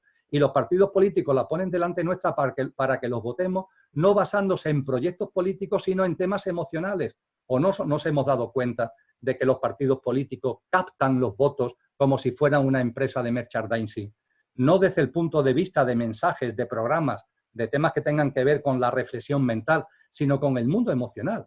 Enganchan a la gente en lo emocional. Eso tiene mucho que ver con el populismo, con todas las fuerzas populistas de uno y otro signo, de un bando y de otro, de un color y de otro, que están proliferando en el mundo porque nos enganchan desde lo emocional y el populismo tiene más fácil enganche desde lo emocional. Entonces, realmente los ciudadanos conscientes lo que deberíamos provocar es una situación donde en las elecciones pues no se participa, ya está. O que participen los que consideren que seguir en ese mundo con teóricas reformas que van a mejorar van a servir para algo. Nosotros vamos desconectando, nosotros vamos viviendo de otra manera, desde el cariño, desde el respeto, desde la tolerancia, pero nosotros siendo comprometidos, siendo estrictos con lo que en conciencia estamos necesitando cada vez más.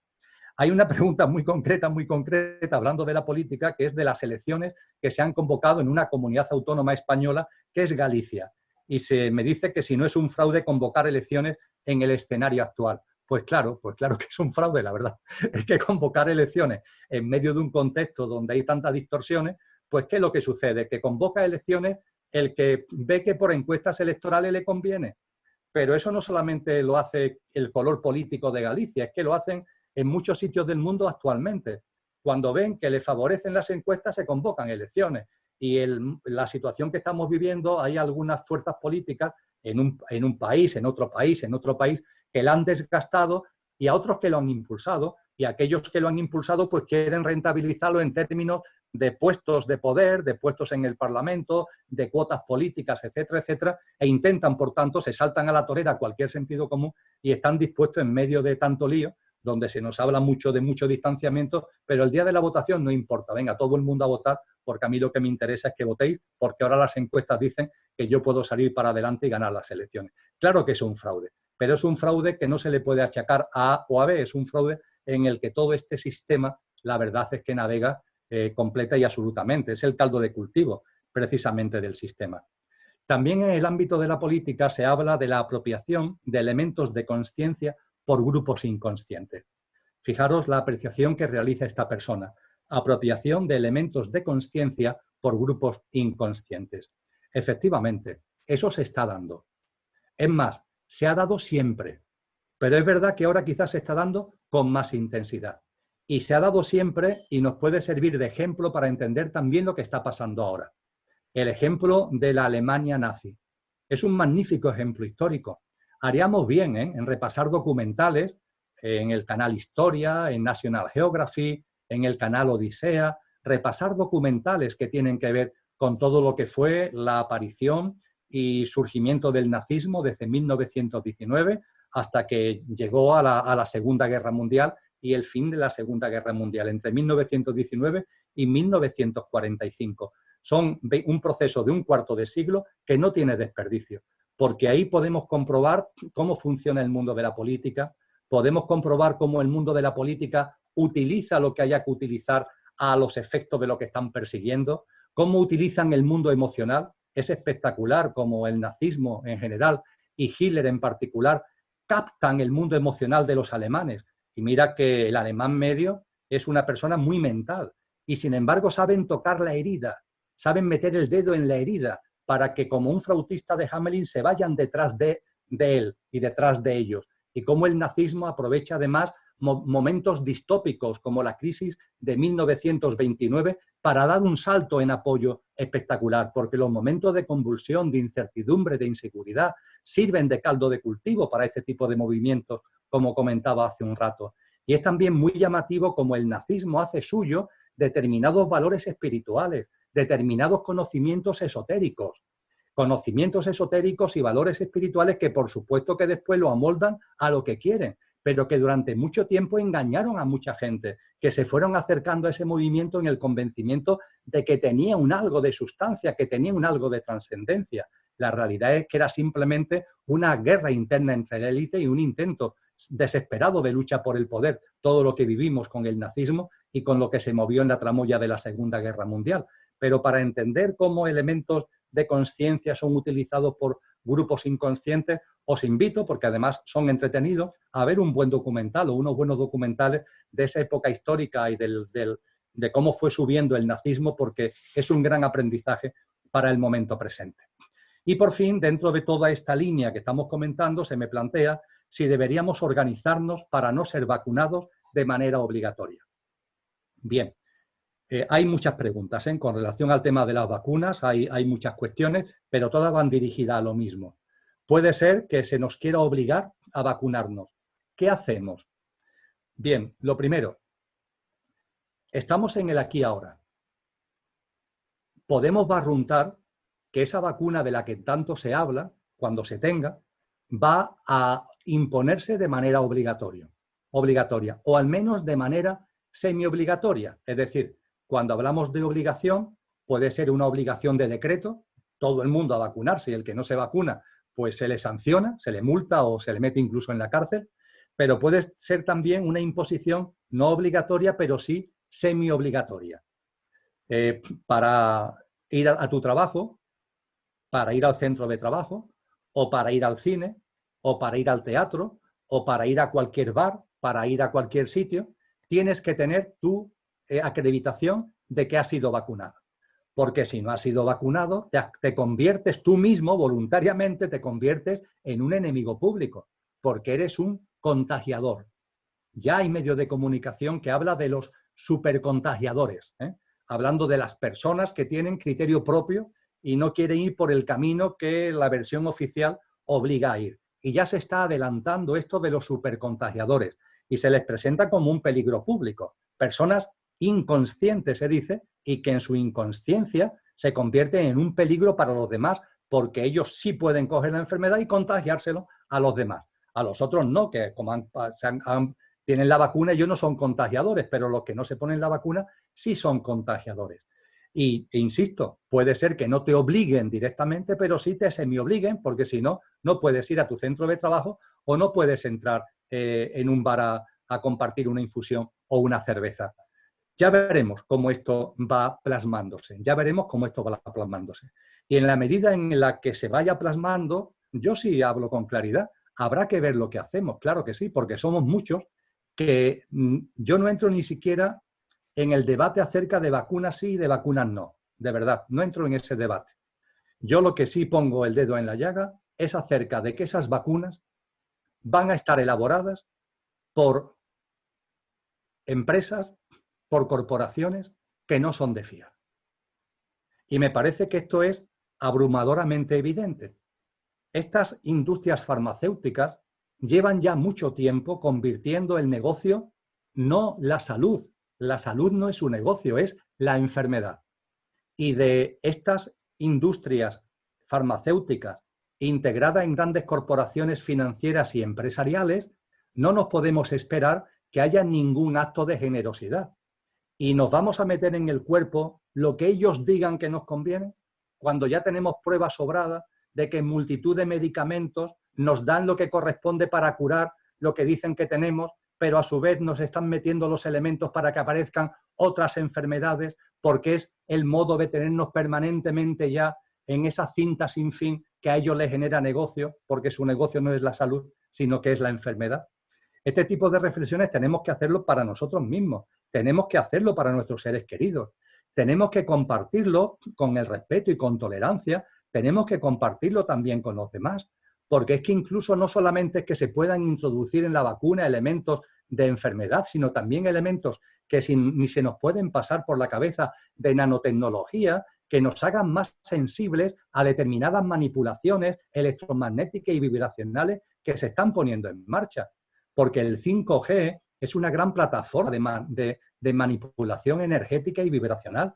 Tener en cuenta que el 5G, lo más importante no son las antenas, muchas que están pinchadas y van a seguir pinchándose en el contexto del planeta, sino las redes satélites que van a estar en torno al propio planeta Tierra. Son unos 20.000 los que conformarán la red 5G. Y traer a vuestra cabeza el planeta Tierra, hacer un poquito de imaginación, con 20.000 satélites emitiendo hacia el planeta, hacia esos puntos, miles y miles de antenas localizados por toda la faz de la Tierra. Eso es una maraña, eso es una red, eso es un tejido de araña vibracional. Y esa vibración la manejan quienes manejan el 5G. Las distorsiones vibracionales, las densidades vibracionales que podemos recibir a partir de ahí. ¿Y quién nos dice que a través de la vacuna no se están metiendo, no se nos quieren meter elementos de nanotecnología que nos hacen más sensibles a las influencias de esas corrientes electromagnéticas y vibracionales que van a ser repartidas por todo el mundo a través del 5G? No quiero meter miedo a nadie, pero por favor, hagamos reflexiones en conciencia. Y cuando llegue el momento tendremos que hablar con claridad del qué hacer, a ver cómo lo plantea y a partir de ahí a ver lo que hacemos. Yo estoy convencido que habrá margen de maniobra para que las personas conscientes, desde la disidencia pacífica, desde ningún tipo de violencia, seguro que tendremos margen de maniobra para hacer cosas al respecto. Y ya lo hablaremos cuando tengamos mayor información y cuando sepamos realmente cómo se va a ir plasmando todo esto. Y por fin entramos ya para terminar, nos quedan 12 minutitos, un cuarto de hora, entramos ya por fin en el último bloque, en el bloque de la espiritualidad. En el bloque de la espiritualidad, lo primero que se me plantea por 4 personas es si hay seres sin alma, si hay seres sin alma. Bien, un ser humano tiene alma. Es una característica sustancial al ser humano. El ser humano es lo que yo llamo un coche donde ha encarnado un conductor. El coche es nuestro yo físico, emocional y mental, y la personalidad a él asociada, nuestro pequeño yo, y el alma forma parte del conductor. Como se dice en tantas tradiciones espirituales, el espíritu y el alma, Atma, Buddhi, Manas, espíritu y alma de los cristianos. Eso es el conductor. Y los seres humanos, por definición, tenemos alma. ¿Puede ser que sobre la Tierra haya otras formas de vida que son entes biológicos no humanos que aparentan ser humanos? Pues yo no lo sé, la verdad, no lo sé. Hay personas como Conrado Maranga que lo afirman categóricamente y son personas serias, son personas que merecen una credibilidad, pero yo no puedo compartirlo con la claridad que he compartido otras cosas esta tarde con vosotros y con vosotras. No lo sé. ¿Es posible? Es posible. Es posible que tecnológicamente, bien por la propia raza humana o bien por otras razas que no son humanas, tengan la capacidad tecnológica para generar seres híbridos, seres biológicos que aparentan ser humanos en su forma, en su apariencia, pero que realmente no lo son.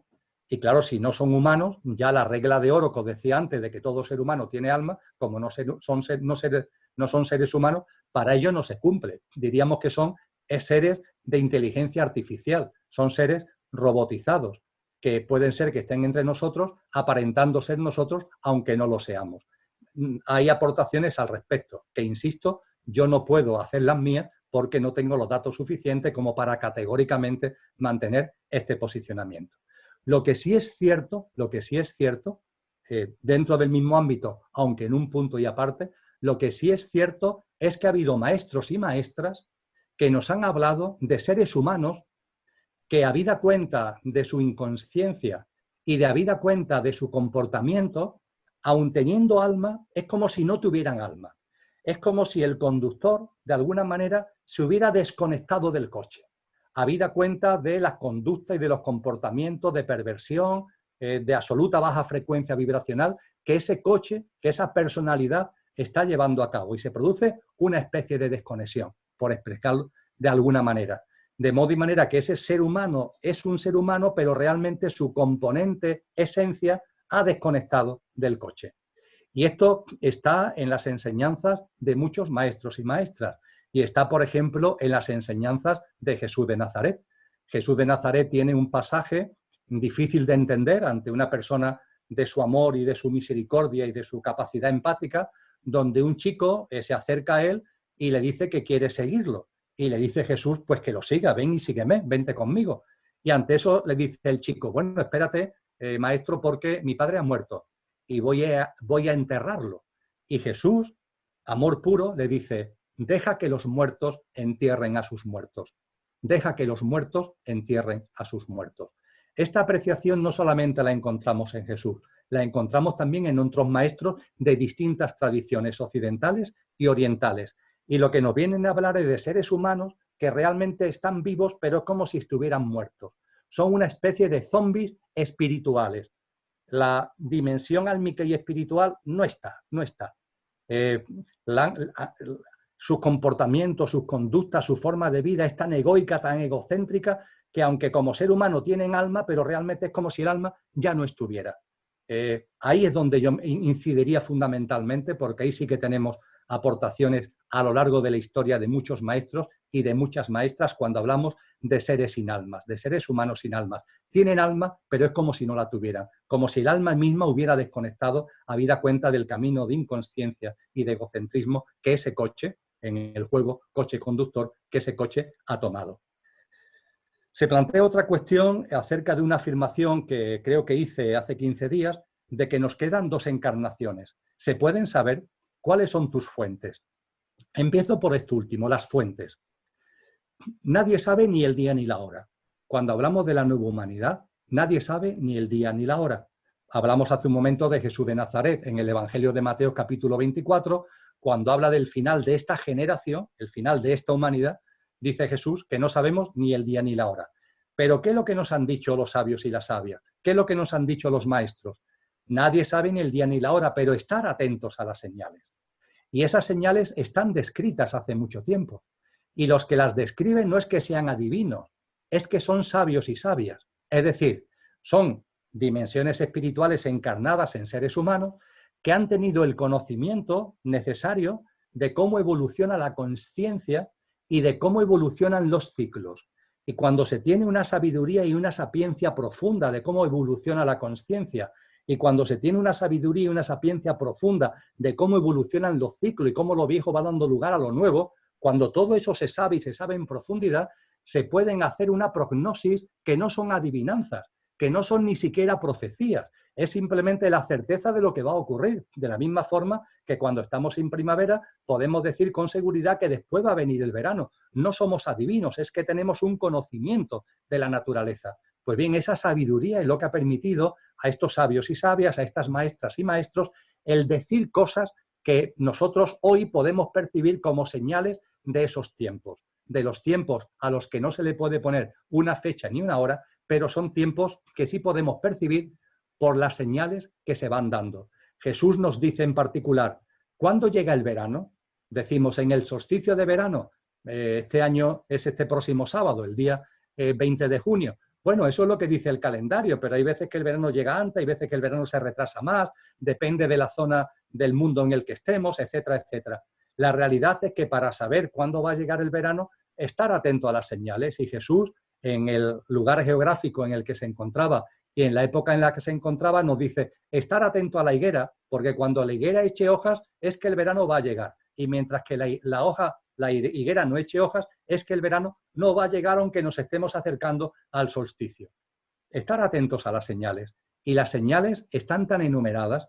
Ir a ese capítulo 24 de Mateos, donde se habla de los tiempos de la desolación, de donde se habla de la gran tribulación, donde se habla de los males de siempre, pero con más intensidad que nunca, y donde se habla de que a esos males de siempre, pero con más intensidad que nunca, se le unirán nuevos males que nunca antes han existido, etcétera, etcétera. Esos son los datos que tenemos a nuestra disposición. Esas son las fuentes de información. Y con esas fuentes de información y con esos datos podemos barruntar, sin saber ni el día ni la hora, que a esto, entre comillas, no le queda mucho.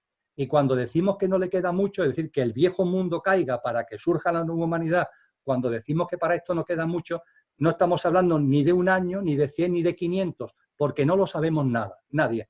Pero lo que sí podemos percibir es que en nuestro camino espiritual, en el de cada uno de nosotros, ya no nos quedan muchas encarnaciones. Con lo que sean 100 o sean 500, lo importante es que el camino que tenemos por delante para ir sembrando, para que nuestra conciencia vaya elevándose, para que nos convirtamos en sembradores de la nueva humanidad y, por tanto, en agentes activos que podamos participar en esta nueva humanidad, el tiempo que tenemos por delante para invitarnos, autoinvitarnos a esa nueva humanidad, donde nada de lo viejo está invitado, nada de lo viejo. Y lo que tendríamos que preguntarnos, ¿estoy invitado yo? Y sabiendo además que esa invitación te la tienes que elaborar tú mismo, que no la puedes comprar en internet ni en una taquilla, es con tu vida y con tu obra, con tus actos, como tienes que elaborar esa invitación.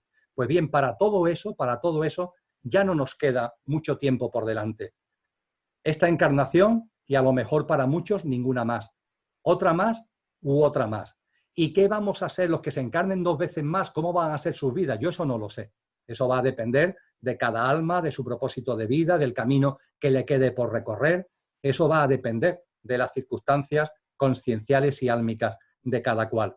Pero que no queda mucho tiempo, y cuando hablamos de mucho tiempo puede ser un año, perdón, pueden ser 10 años, 100 o 500, y cuando hablamos de que no queda mucho tiempo, lo importante es no fijarnos en el día ni la hora, estar pendientes de las señales, estar atento a las señales y ser consciente del camino espiritual que nos queda entre nosotros.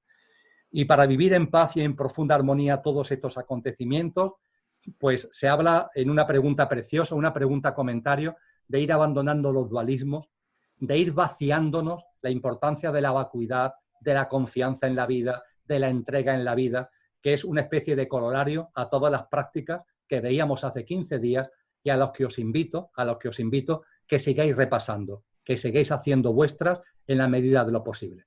Y concluyo ya definitivamente, ahora ya para cerrar este encuentro, faltan 2 minutos para las 21 horas, invitándoos al próximo, porque de las preguntas que me habéis hecho, de las observaciones que habéis realizado, hay una invitación en muchos y en muchas a abordar un tema que tiene que ver sobre la transición a la nueva humanidad. Hemos hablado en el mes de mayo de las circunstancias que estamos viviendo y de las oportunidades, de las amenazas y de las oportunidades que abren. Hemos hablado en el mes de junio de prácticas de vida para sacarle jugo en conciencia a todo lo que estamos viviendo. Pues bien, os invito a que en el encuentro en el mes de julio, lo tendremos en mi exposición el día 2 de julio y en la respuesta a preguntas el día 16 de julio, primer jueves y tercer jueves del mes de julio, como siempre, primer y tercer jueves de mes, vamos a hablar sobre la transición a la nueva humanidad. Y para hablar en particular y muy en detalle de cómo va a ser esa transición, vamos a abordar el sentido y el destino de la humanidad en su conjunto, el sentido y el destino de la humanidad actual, el sentido y el destino de las humanidades que la precedieron, Lemuria, Atlántida, Hiperbórea, Polar, y el sentido y el destino de las humanidades que la sucederán, entre ellas esa nueva humanidad. y os convoco y os invito a compartir en torno a este tema. ¿Cómo va a ser la transición de esta humanidad a la nueva, haciendo una inmersión profunda en las humanidades que han habido antes y en las humanidades que nos sucederán? Porque será eso lo que nos ayudará a comprender la importancia enorme del momento histórico en el que estamos. A los que apetezca, nos vemos el próximo 2 de julio. Kiko, por mi parte, son las 21 horas, por mi parte, concluido. Gracias, Emilio. Hasta el mes que viene. Un abrazo.